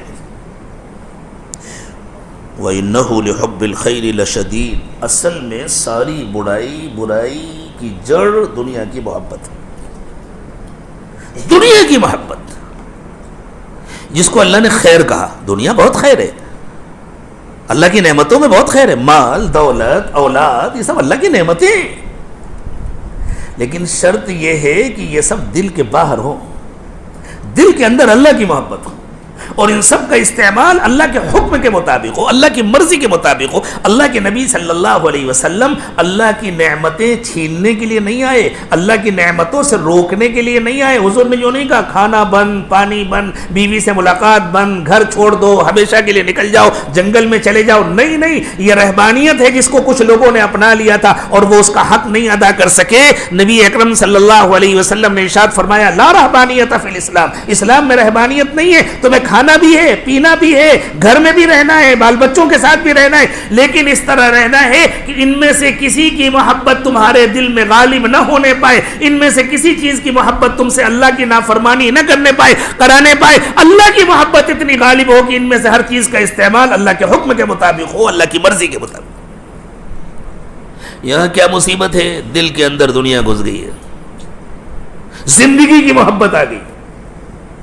جس کو اللہ کا یقین نہیں ہوتا اس کو زندگی سے بڑی محبت ہوتی ہے، اور جس کو زندگی سے محبت ہوتی ہے اس کو جینے کا مزہ نہیں آتا، اس لیے کہ زندگی تو روزانہ کم ہوتی ہے نا، روزانہ کمزوری بڑھتی رہتی۔ اب دیکھیں ہم بوڑھے ہیں، 8-9 سال پہلے آپ کے شہر آئے تھے، اس وقت ماشاءاللہ زیادہ کام کر لیتے تھے، زیادہ طاقت تھی، آج اس کے مقابلے میں بہت کم ہو گئی، روزانہ کم ہوتی جاتی ہے نا۔ اب اگر زندگی سے محبت ہے تو اگر انسان خوب کما رہا ہے تو ایک طرف دولت بڑھ رہی ہے، دوسری طرف زندگی گھٹ رہی ہے، ایک طرف مکان بڑا ہو رہا ہے، گاڑی نئی نہیں آ رہی، دوسری طرف قوتیں کم ہو رہی، تو اس کا افسوس بڑھتا ہے، ہائے سب چھوٹ جائے گا، ہائے سب چھوٹ جائے گا، تو وہ مر کے جیتا ہے، اسے جینے کا مزہ نہیں آتا، نہ کھانے کا مزہ نہ پینے کا مزہ۔ اور جس کو اللہ کا یقین ہوتا ہے، آخرت کا یقین ہوتا ہے، میں دنیا میں آخرت بنانے کے لیے آیا ہوں، اللہ کو راضی کرنے آیا ہوں، جتنے دن اللہ رکھیں گے رہوں گا، اس کے بعد آرام سے اپنے اللہ کے پاس چلا جاؤں گا، تو آخری دن تک اس کو کھانے کا بھی مزہ آتا ہے، پینے کا بھی مزہ آتا ہے، مکان بھی اچھا لگتا ہے، بال بچے بھی اچھے لگتے ہیں، وہ دیکھ کر کے خوش ہوتا ہے کتنا بڑا اللہ کا احسان ہے، کتنے بندے جن کے پاس گھر نہیں، اللہ نے مجھے اتنا اچھا گھر دیا ہے، کتنے بندے جن کو اولاد نہیں، اللہ نے مجھے اولاد دی ہے، کتنے بندے جو بھوکے ہیں ننگے ہیں، اللہ نے مجھے کھانے کو دیا، کپڑا دیا، ہر نعمت پر وہ اللہ کا شکر ادا کرتا ہے اور ہر نعمت میں مزہ آتا ہے۔ اس لیے یاد رکھو اللہ کا کہنا ماننے سے دنیا اجڑتی نہیں ہے، اللہ کا کہنا ماننے سے دنیا مزیدار بنتی ہے، شیطان کا کہنا ماننے سے دنیا بھی اجڑ جاتی ہے۔ جب مزہ ہی نہ آیا تو سب کچھ کس کام کا؟ اچھا سے اچھا کمرہ ہو، اچھا سے اچھا بستر ہو، اگر نیند ہی نہ آئے تو کمرہ کس کام کا، بستر کس کام کا، بیڈ کس کام کا، کمرے کی خوبصورتی اور اس کی تزئین کس کام کی؟ لیکن شیطان ہمارا دشمن ہے، وہ ہمیں الٹے راستے پر چلاتا ہے۔ تو ضرورت ہے اس کی کہ ہم محنت کر کے اپنے دل سے دنیا کی محبت نکالیں، اور وہ بھی نکلتی ہے کسی کی نظر کیمیا اثر سے، وہ بھی نکلتی ہے کسی کی صحبت سے، وہ بھی نکلتی ہے کسی کی روک ٹوک سے، ورنہ یہ محبت بڑھتی ہے، جاہ کی محبت بڑھتی ہے، مال کی محبت بڑھتی ہے۔ جیسے جیسے انسان کی دینی محنتیں بڑھتی جاتی ہیں ویسے ویسے اگر تربیت نہیں ہوئی، کسی کی نگرانی میں نہیں رہا تو حب جاہ بڑھتا جاتا ہے، اور جیسے جیسے دنیا کی محنت بڑھتی جاتی ہے حب مال بڑھتا جاتا ہے۔ حب مال بھی زہر ہے، حب جاہ بھی زہر ہے، اور حب جاہ حب مال سے زیادہ خطرناک زہر۔ آسانی سے نہیں نکلتا ہے لیکن نکالنا پڑتا ہے۔ اللہ میرے دل سے بھی نکال دے، آپ کے دل سے بھی نکال دے۔ تو اللہ فرما رہے ہیں وَإِنَّهُ لِحُبِّ الْخَيْرِ لَشَدِيدٌ، اس کے دل میں دنیا کی محبت بہت زیادہ ہے، مال کی محبت بہت زیادہ ہے، سامان کی محبت بہت زیادہ ہے، زندگی کی محبت بہت زیادہ ہے، اور اس کو ساری بھلائی اسی کے اندر نظر آتی ہے، آخرت سے یہ غافل ہے۔ تو کیا یہ بھول گیا ہے کہ مرنے کے بعد دوبارہ اٹھایا جائے گا؟ مرنا بہت اہم بات نہیں ہے، مرنے سے زیادہ اہم بات یہ ہے کہ ہمیں مرنے کے بعد اٹھایا جائے گا۔ عرب یہی تو سمجھتے تھے مر جائیں گے ختم ہو جائیں گے، اس لیے زندگی میں جو مزے کرنے ہیں کر لو۔ لیکن جب ان کو یہ بتلایا گیا نہیں نہیں مر کے ختم نہیں ہو جاؤ گے، مرنے کے بعد تمہیں دوبارہ اٹھایا جائے گا، تو وہ کہتے تھے ارے دوبارہ اٹھنا پڑے گا، بھائی تب تو بڑا نقصان ہو جائے گا، اگر واقعی دوبارہ اٹھنا پڑا تب تو بڑا نقصان ہو جائے گا، اس لیے کہ ہم نے وہاں کی تو تیاری نہیں کی۔ اور یہ بات وہ مذاق میں کہتے تھے، یہ سمجھ کر کہ اٹھنا تو ہے نہیں۔ افلا يعلم اذا بعثر ما في القبور، اسے پتہ نہیں ہے کہ قبروں کے اندر جتنے مردے ہیں سب اٹھائے جائیں گے اور سب کے اعمال سامنے آئیں گے۔ کوئی بات نہیں، ہم کہہ دیں گے اللہ ہم نے تو سب نے کیا ہی نہیں کیا تھا، اتنی نمازیں پڑھی تھی، اتنے روزے رکھے تھے، اتنے حج کیے تھے، اتنے عمرے کیے تھے، اتنا صدقہ کیا تھا، اتنی مسجدیں بنوائی تھی، اتنے مدرسے بنوائے تھے، اتنے بچوں کی مدد کی تھی، اتنا وقت جماعت میں لگایا تھا، یہ کیا تھا یہ کیا تھا، یہ کہہ دیں گے۔ اللہ کہتے ہیں ایسے کیسے کہہ دو گے؟ وَحُصِّلَ مَا فِي الصُّدُورِ، تمہارے سینوں کے اندر جو چھپا ہوا ہے وہ بھی نکالا جائے گا، اور پھر تمہاری نیتوں کو تمہارے اعمال کے ساتھ جوڑا جائے گا۔ انما الاعمال بالنیات، اور جیسی ہی نیتیں جڑیں گی تو اعمال کی شکلیں بدل جائیں گی، جو حقیقت ہوگی وہ سامنے آ جائے گی۔ اللہ، تو مرنے سے زیادہ اہم یہ بات ہے کہ ہمیں دوبارہ اٹھایا جائے گا، اور دوبارہ اٹھائے جانے سے زیادہ اہم یہ بات ہے کہ ہمارا حساب ہوگا، اور حساب سے زیادہ اہم یہ بات ہے کہ صرف ظاہری اعمال کا حساب نہیں ہوگا، دل کے اندر کی چھپی ہوئی نیتوں کو نکال کر کے ہر عمل کے ساتھ اس کی نیت کو جوڑا جائے گا، اور عمل کے ساتھ نیت کو جوڑنے کے بعد پھر جو عمل کی اصل شکل ہے وہ سامنے آ جائے گی، پھر اس کا حساب ہوگا۔ اب ہم جائزہ لے لیں اپنا، ہم دے پائیں گے اپنا حساب، ہر آدمی اپنا جائزہ لے لے، ہم دے پائیں گے اپنا حساب۔ اگر خطرہ ہے کہ نہیں دے پائیں گے تو حساب تو دینا ہی پڑے گا، موت سے تو کوئی بچ نہیں سکتا، اللہ کے پاس جانے سے تو کوئی بچ نہیں سکتا، ہر ایک کو اللہ کے پاس جانا ہے، تو پھر سمجھداری یہ ہے کہ اس کی تیاری شروع کر دی جائے، اور انتظار کی گنجائش نہیں ہے، اس لیے کہ موت کب آئے گی کسی کو معلوم نہیں ہے، ابھی اسی وقت نیت کی جائے اور آج سے تیاری شروع کی جائے۔ کریں گے نا سب لوگ انشاءاللہ؟ اس میں کسی انتظار کی گنجائش نہیں۔ بچوں کی شادی کے لیے تاریخ مقرر کی جا سکتی ہے، گھر بنانے کے لیے تاریخ مقرر کی جا سکتی ہے، مسجد بنانے کے لیے تاریخ مقرر کی جا سکتی ہے، کسی اور کام کے لیے تاریخ مقرر کی جا سکتی ہے، اپنی زندگی بدلنے کے لیے کوئی تاریخ مقرر نہیں کی جا سکتی۔ جس وقت بات سمجھ میں آ گئی اسی وقت سے نیت کر کے زندگی بدلنے کی ابتدا کرنا ہے، جب جاگے تب سویرا۔ ان ربهم بهم یومئذ لخبیر، اس دن ان کے رب کو ان کے بارے میں سب کچھ معلوم ہوگا، یعنی تمہاری دھوکے بازیاں جو دنیا میں تم چلاتے تھے وہ اللہ کے پاس نہیں چل پائیں گی، اللہ کو تمہارے ہر عمل کی پوری حقیقت معلوم ہے، اور وہ تمہارے نیت کے اندر چھپی ہوئی ہے، اللہ نیتوں کو نکال کے جب جوڑیں گے تو تم کو بھی معلوم ہے۔ یہ ہے میرے دوستو تزکیہ، جو جانور کو، اجڑ جانور کو اتنا اچھا بنا دیتا۔ پہلے وہ جو اجڑ تھا تو اجڑ پنا بھی اس کے اندر تھا، اور بعد میں وہ سد گیا تو اس کی شرافت، اس کی وفاداری بھی اس کے اندر ہے. کہیں باہر سے لا کر کے اس کو وفاداری کا لباس نہیں پہنایا گیا. بالکل اسی طرح فجور بھی نفس کے اندر ہوتا ہے، تقویٰ بھی نفس کے اندر ہوتا ہے. جب نفس کی تربیت ہو جاتی ہے تو فجور ختم ہو جاتا ہے، تقویٰ ابلنا شروع ہو جاتا ہے. جیسے زمین پر محنت کی جاتی ہے تو اندر سے غلے ابلنے لگتے ہیں، خزانے ابلنے لگتے ہیں. انبیاء کرام علیہ الصلوۃ والسلام انسانوں کو انسان بنانے کے لیے آئے ہیں. حقیقت میں جن کا تزکیہ ہو گیا وہی انسان ہیں. ایک واقعہ سنا کر میں اپنی بات ختم کروں گا. حضرت شاہ عبد العزیز محدث دہلوی رحمۃ اللہ علیہ، حضرت شاہ ولی اللہ محدث دہلوی رحمۃ اللہ علیہ کے صاحبزادے، اور بہت بڑے باپ کے بہت بڑے بیٹے. اللہ تعالیٰ نے حضرت شاہ ولی اللہ صاحب سے بھی بڑا کام لیا. حضرت شاہ ولی اللہ محدث دہلوی رحمۃ اللہ علیہ تو ہندوستان میں حدیث کے امام ہیں، مسند الہند ان کا لقب ہے. ہندوستان میں جتنے علمی سلسلے، چاہے وہ دیوبندیوں کا ہو، چاہے بریلویوں کا ہو، چاہے اہل حدیث حضرات کا ہو، سب کا حدیث کا سلسلہ حضرت شاہ ولی اللہ سے ملتا ہے. حضرت شاہ ولی اللہ سب کے استاد ہیں، سب کے امام ہیں. ان کے صاحبزادے ہیں حضرت شاہ عبد العزیز، وہ بھی سب کے استاد اور سب کے امام ہیں. بلکہ اہل نظر کا اس میں اختلاف ہے کہ باپ کا مقام، باپ کا علمی مقام زیادہ بلند تھا یا بیٹے کا. یہ حضرت شاہ عبد العزیز محدث دہلوی رحمۃ اللہ علیہ مہدیان میں رہتے تھے.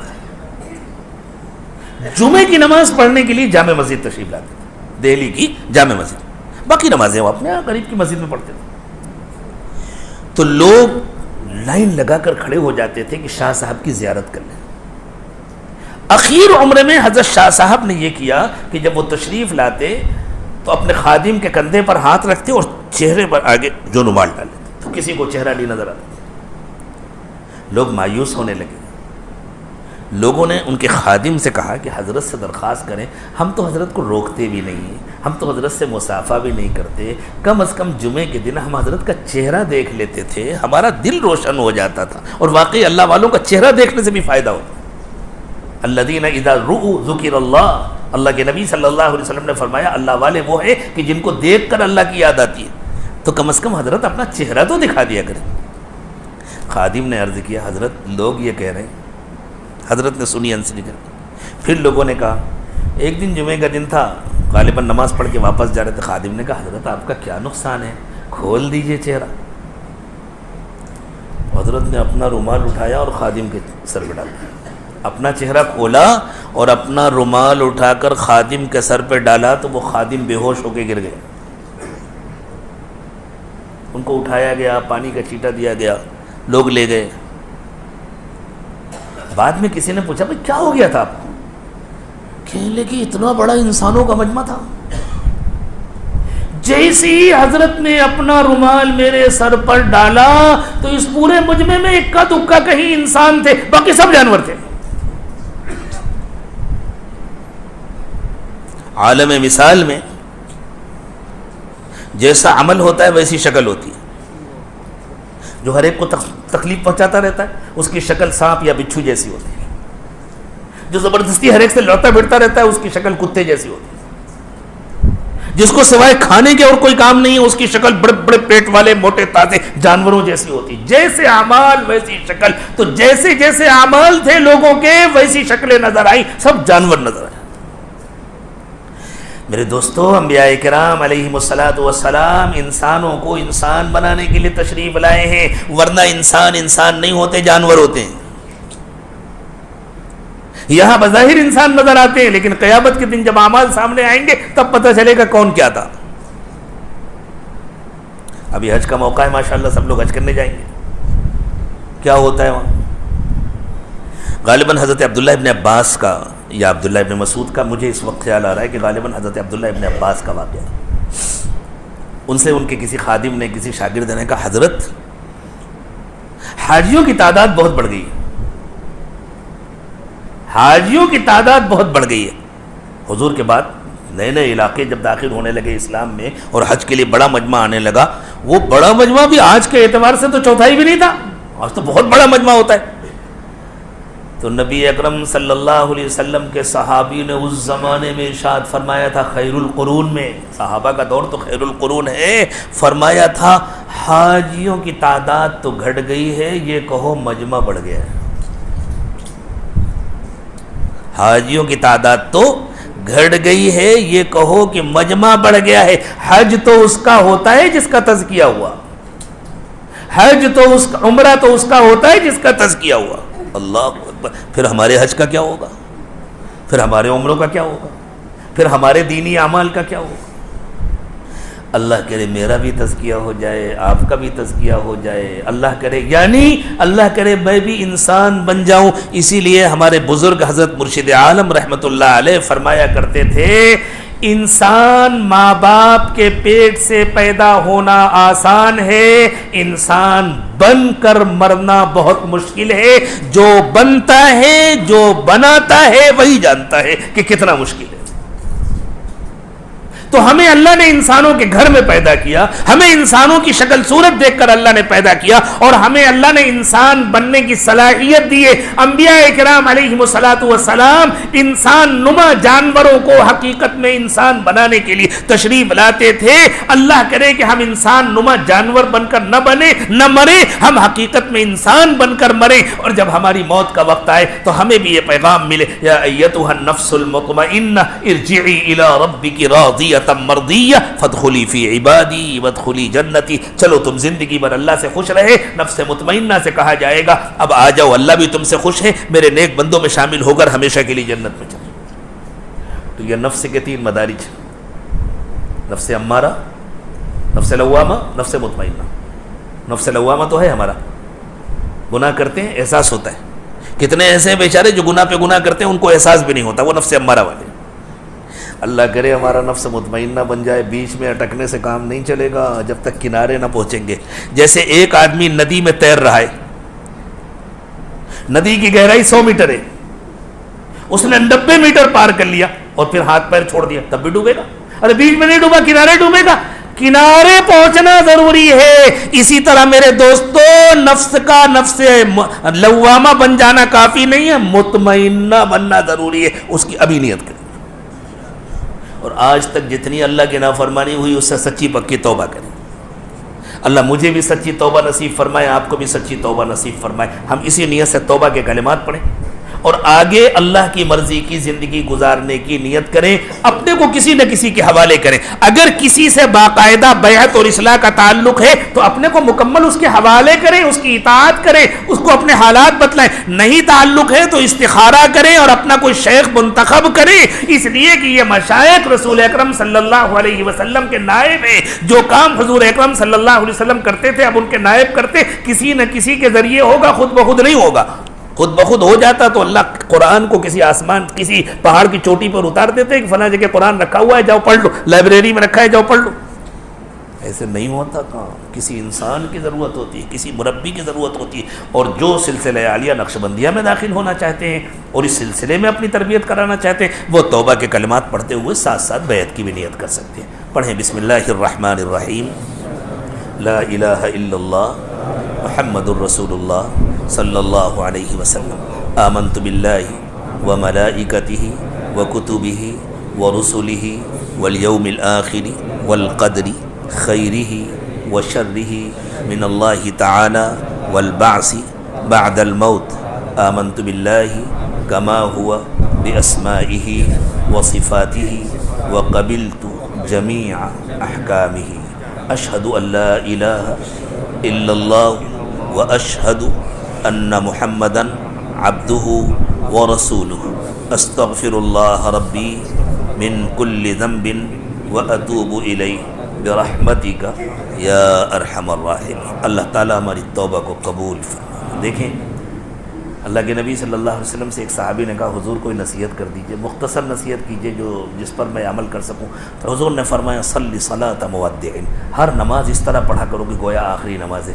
کیا پتہ اس توبہ کے بعد ہمیں زیادہ مہلت ملے یا نہ ملے، اس لیے بس نیت کر لیں ہم نے زندگی بدلنے کا ارادہ کر لیا اور ابھی سے شروع کر لیں۔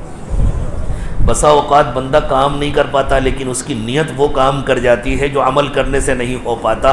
حضور نے یہ بھی ارشاد فرمایا نیت المؤمن خیر من عملہ، مومن کی نیت اس کے عمل سے بہتر ہوتی ہے۔ نیت کر لی، ابھی اپنے کو بدلنے نہیں پایا، اللہ نے بلا لیا تو اللہ کہیں گے بندے نے تو نیت کر لی تھی، اب میں نے مہلت نہیں دیا اس لیے بدل نہیں پایا، چلو میں اس کو معاف کر دیتا ہوں۔ اس لیے اب جان بوجھ کے کوئی گناہ نہیں کرنا، ہو جائے فوراً نادم ہونا ہے، فوراً شرمندہ ہونا ہے، فوراً توبہ کرنا ہے، اور اپنے شیخ سے رابطہ کر کے پوچھنا ہے بار بار گناہ ہو رہا ہے، چھوٹ نہیں رہا، مجھے کوئی راستہ بتائیے، کوئی طریقہ بتائیے۔ اور اگر وہ کہیں سب کچھ چھوڑو اور اتنے دنوں کے لیے میرے پاس آ جاؤ، چھوڑو اور جاؤ، خدا نہ خواستہ کینسر ہو جائے تو ڈاکٹر کہے آ جاؤ ہاسپٹل میں ایڈمٹ ہو جاؤ 2 مہینے کے لیے، سب چھوڑ کے ایڈمٹ ہو جاتے ہیں، جان بچانی ہے۔ ارے جان بچانے سے زیادہ اہم ایمان بچانا ہے، جان بچانے سے زیادہ اہم آخرت کی رسوائی سے اپنے آپ کو بچانا ہے۔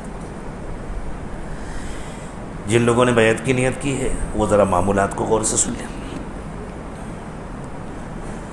صبح اور شام کی تسبیحات پڑھیں، وہ تو انشاءاللہ پہلے سے پڑھتے ہوں گے لیکن ان پر خوب پابندی کے ساتھ ان کو پڑھیں، اللہ ان پر استقامت نصیب کرے۔ روزانہ قرآن پاک کی تلاوت کریں، ایک پارہ ہو تاکہ مہینے میں ایک قرآن ختم ہو جائے تو بہت اچھی بات ہے۔ اگر کسی مجبوری سے کم نہیں پڑھ پاتے، کم وقت ملتا ہے تو تھوڑا پڑھیں لیکن پڑھیں ضرور۔ چلتے پھرتے اٹھتے بیٹھتے ہر وقت دل میں اللہ کا دھیان رکھیں، غفلت بڑی خطرناک چیز ہے، اللہ ہمارے دلوں کو غفلت سے پاک کرے۔ اور روزانہ تھوڑا سا وقت نکالیں اللہ کی یاد کے لیے، جس میں بس اللہ کی یاد میں ڈوب جایا کریں، جس کو سورہ مزمل میں اللہ تعالیٰ نے تبتل کہا ہے، وَاذْكُرِ اسْمَ رَبِّكَ وَتَبَتَّلْ إِلَيْهِ تَبْتِيلًا، اپنے رب کو اس طرح یاد کریں آپ کہ ہر چیز سے ہٹ کٹ کر اللہ کی یاد میں کھو جائیں۔ وہ عمل جو نبی اکرم صلی اللہ علیہ وسلم غار حرا میں جا کر کرتے تھے، بس اللہ کی یاد میں کھو جایا کرتے تھے، اس کو مراقبہ کہتے ہیں۔ مراقبے 2 طرح کے ہوتے ہیں، ذکر کے مراقبے اور فکر کے مراقبے۔ ابھی جو بتلایا جا رہا ہے یہ ذکر کا مراقبہ ہے، بعد میں جب وقت آئے گا تو انشاءاللہ فکر کا مراقبہ بھی بتلایا جائے گا۔ اور فکر ذکر سے افضل ہے لیکن وہاں تک پہنچنے میں کچھ وقت لگتا ہے، مدارج ہیں، دھیرے دھیرے آدمی پہنچتا ہے، جیسے سیڑھی چڑھ کر کے پہنچتا ہے۔ اس کا طریقہ یہ ہے کہ تھوڑا وقت نماز کے بعد مصلی پر مسجد میں یا اذان کے بعد جلدی سے مسجد میں آ گئے، سنت پڑھ لی اور اس کے بعد 10 منٹ 15 منٹ کا جو وقت ہے تو بس دل لگا کر اللہ کی طرف متوجہ ہو کر بیٹھ جائیں، آنکھیں بند کر لیں۔ آنکھ اس لیے بند کرائی جاتی ہے کہ آنکھیں بند کر لیں گے تو باہر کی چیزوں کے خیالات نہیں آئیں گے۔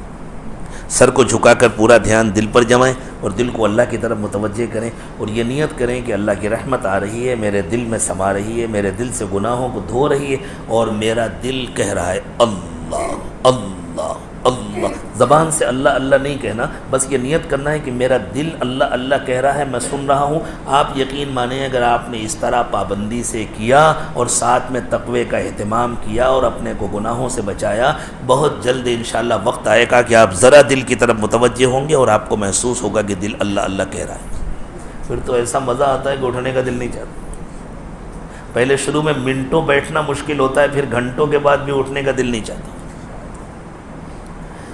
ہمارے ایک دوست ہیں ڈاکٹر صاحب، یو پی کے ایک علاقے کے ہیں، جب وہ بیعت ہوئے پہلے بہت آزادی کی ان کی زندگی تھی، پھر اللہ تعالیٰ نے زندگی بدلی مکمل۔ تو ایک مرتبہ ان کا فون آیا، حضرت آج تو میں نے 5 منٹ مراقبہ کیا، مجھے ایسا لگا جیسے 50 منٹ گزر گئے۔ میں نے کہا ہاں کرتے رہیں، ایک وقت آئے گا 50 منٹ مراقبہ کریں گے، آپ کو لگے گا ابھی تو 5 منٹ بھی نہیں ہوئے۔ کچھ دنوں کے بعد ان کا فون آیا، حضرت آج تو واقعی میں نے 50 منٹ مراقبہ کیا، مجھے گھڑی دیکھ کر یقین نہیں آ رہا، میں تو سمجھا تھا ابھی تو بیٹھا ہوں شاید 5 منٹ گزرا ہوگا۔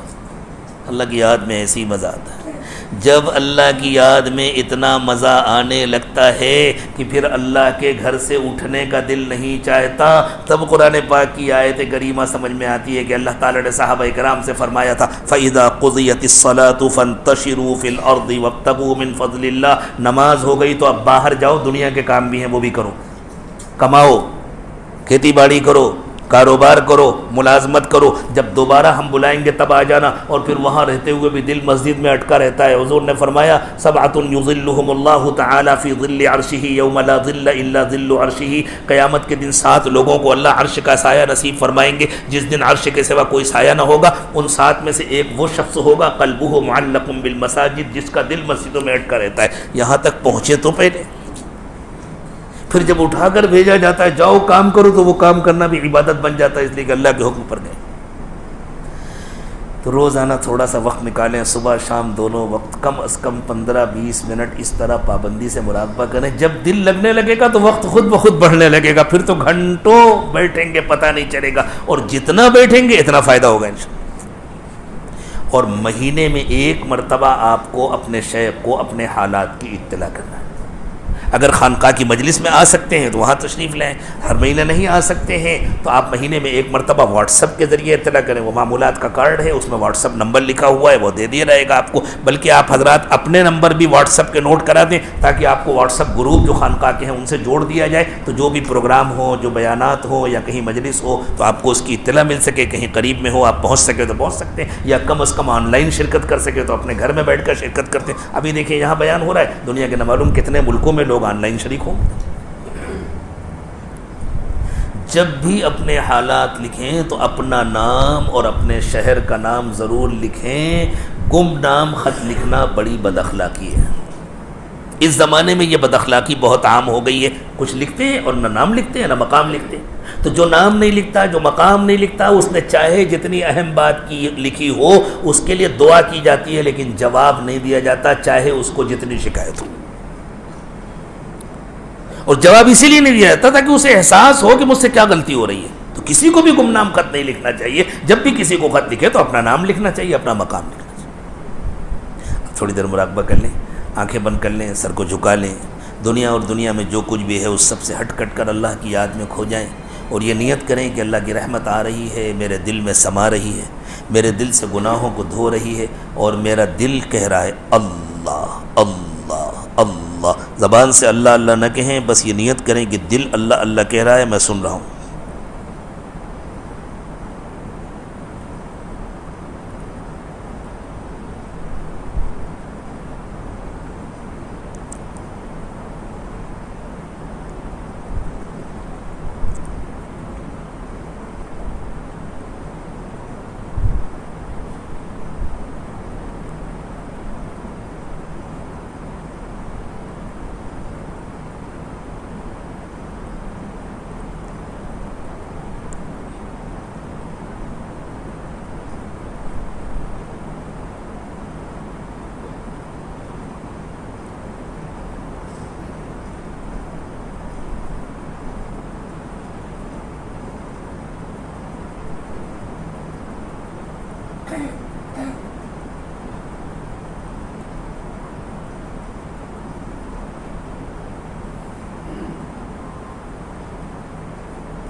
لا الہ الا اللہ محمد رسول اللہ صلی اللہ علیہ وسلم. مفتی صاحب کا حکم ہے اور بزرگوں نے فرمایا الامر فوق الادب.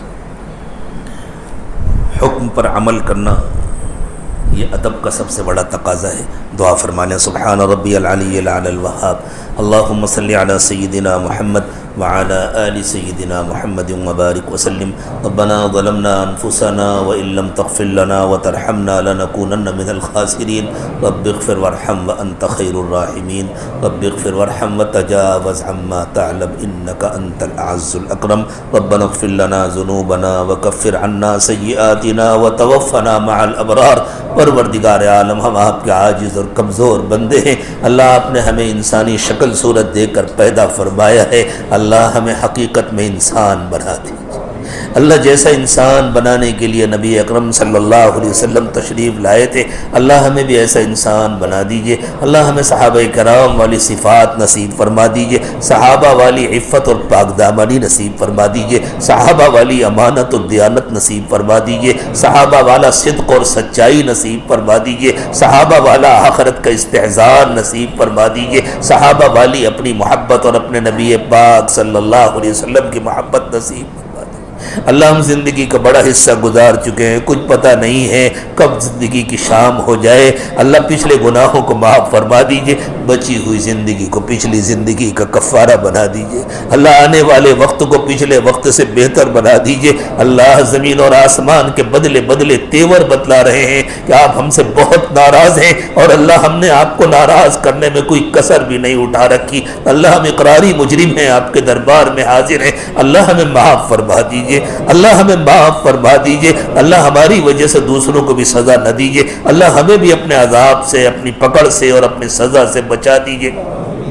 اللہ ہماری نگاہوں کو پاک کر دیجئے، دلوں کو صاف کر دیجئے، سینوں کو اپنی محبت سے لبریز فرمائیے۔ پیارے اللہ ہماری ہڈی ہڈی بوٹی بوٹی میں اپنی محبت پیدا فرمائیے، ہمارے انگ انگ سے روے روے سے اپنا ذکر جاری فرمائیے۔ اللہ اپنے نیک و مقبول بندوں میں شامل فرمائیے، مردود بندوں میں شامل نہ فرمائیے۔ اللہ ہمارے نفس کا تزکیہ فرما دیجئے، ہمارے قلوب کا تصفیہ فرما دیجئے۔ اللہ ہمارے دلوں کو اپنی اور اپنے نبی پاک صلی اللہ علیہ وسلم کی اور اپنے دین کی اور دینداروں کی اور اپنے چاہنے والوں کی محبت سے لبریز فرما دیجئے۔ اللہ دین کی بھی حفاظت فرمائیے، دینداروں کی بھی حفاظت فرمائیے، دینی کاموں کی بھی حفاظت فرمائیے، اور اللہ ہم سب کو دین کا کام کرنے والوں میں شامل فرما لیجئے۔ اللہ کامل اخلاص نصیب فرما دیجئے، اللہ نیتوں کے کھوٹ سے ہمیں بچا دیجئے، اللہ روزی کی تنگی سے بھی حفاظت فرمائیے، بیماریوں اور پریشانیوں سے حفاظت فرمائیے، حلال و پاکیزہ روزی عطا فرمائیے، اللہ آرام دہ اور کشادہ گھر عطا فرمائیے، اور اللہ جب ہم اپنی قبروں میں جائیں تو ہمیں ٹھنڈی قبر نصیب فرمائیے، اللہ کشادہ قبر نصیب فرمائیے، اللہ ہماری قبروں کو جنت کی کیاری بنا دیجئے، اللہ قبر کی تنگی سے ہماری حفاظت فرمائیے، قبر کے دبانے اور دبوچنے سے ہماری حفاظت فرمائیے۔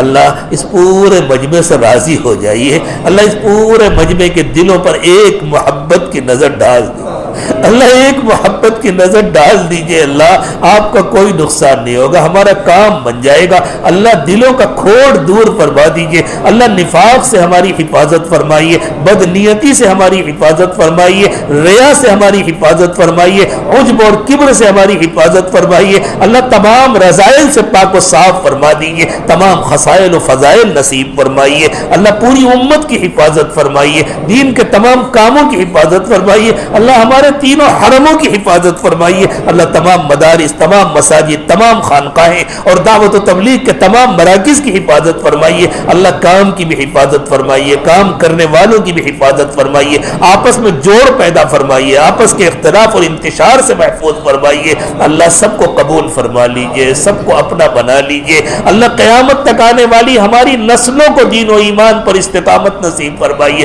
اللہ ہماری نسلوں میں کسی کو بھی جہنمی نہ بنائیے، اللہ ہماری نسلوں میں کبھی کسی کو ہدایت سے محروم نہ فرمائیے، اللہ ہماری نسلوں میں کبھی کسی کو ایمان سے محروم نہ فرمائیے، اللہ ہمیں ہدایت پر استقامت نصیب فرمائیے، ہمیں دوسروں کی ہدایت کا ذریعہ بنائیے، اور اللہ دنیا میں جہاں کہیں کسی کو آپ ہدایت دیں اس میں ہم کو بھی ضرور حصہ نصیب فرمائیے، اللہ ہر کچے پکے گھر میں اپنا دین پہنچا دیجئے، اور ہم کو اخلاص کے ساتھ ذریعے اور سبب کے طور پر قبول فرما لیجئے۔ پیارے اللہ ان اٹھے ہوئے ہاتھوں کی لاج رکھ لیجئے، جو مانگا وہ بھی عطا فرمائیے، جو مانگنا چاہیے نہیں مانگ سکے وہ بھی عطا فرمائیے، اللہ مانگے بغیر عطا فرمائیے، مانگنے کا سلیقہ عطا فرمائیے، اللہ اٹھنے سے پہلے سب کی مغفرت فرما دیجیے، اللہ مردوں کی، عورتوں کی، بچوں کی، بوڑھوں کی، چھوٹوں کی، بڑوں کی، ہمارے متعلقین کی، ہمارے گھر والوں کی، اللہ جو ہم سے دعاؤں کی امید رکھتے ہیں، اللہ اٹھنے سے پہلے سب کی مغفرت فرما دیجیے، اور اللہ سب کی جائز تمنائیں مرادیں پوری فرما دیجیے۔ وصلی اللہ تعالی علی خیر خلقہ محمد وعلی آلہ واصحابہ اجمعین برحمتک یا ارحم الراحمین۔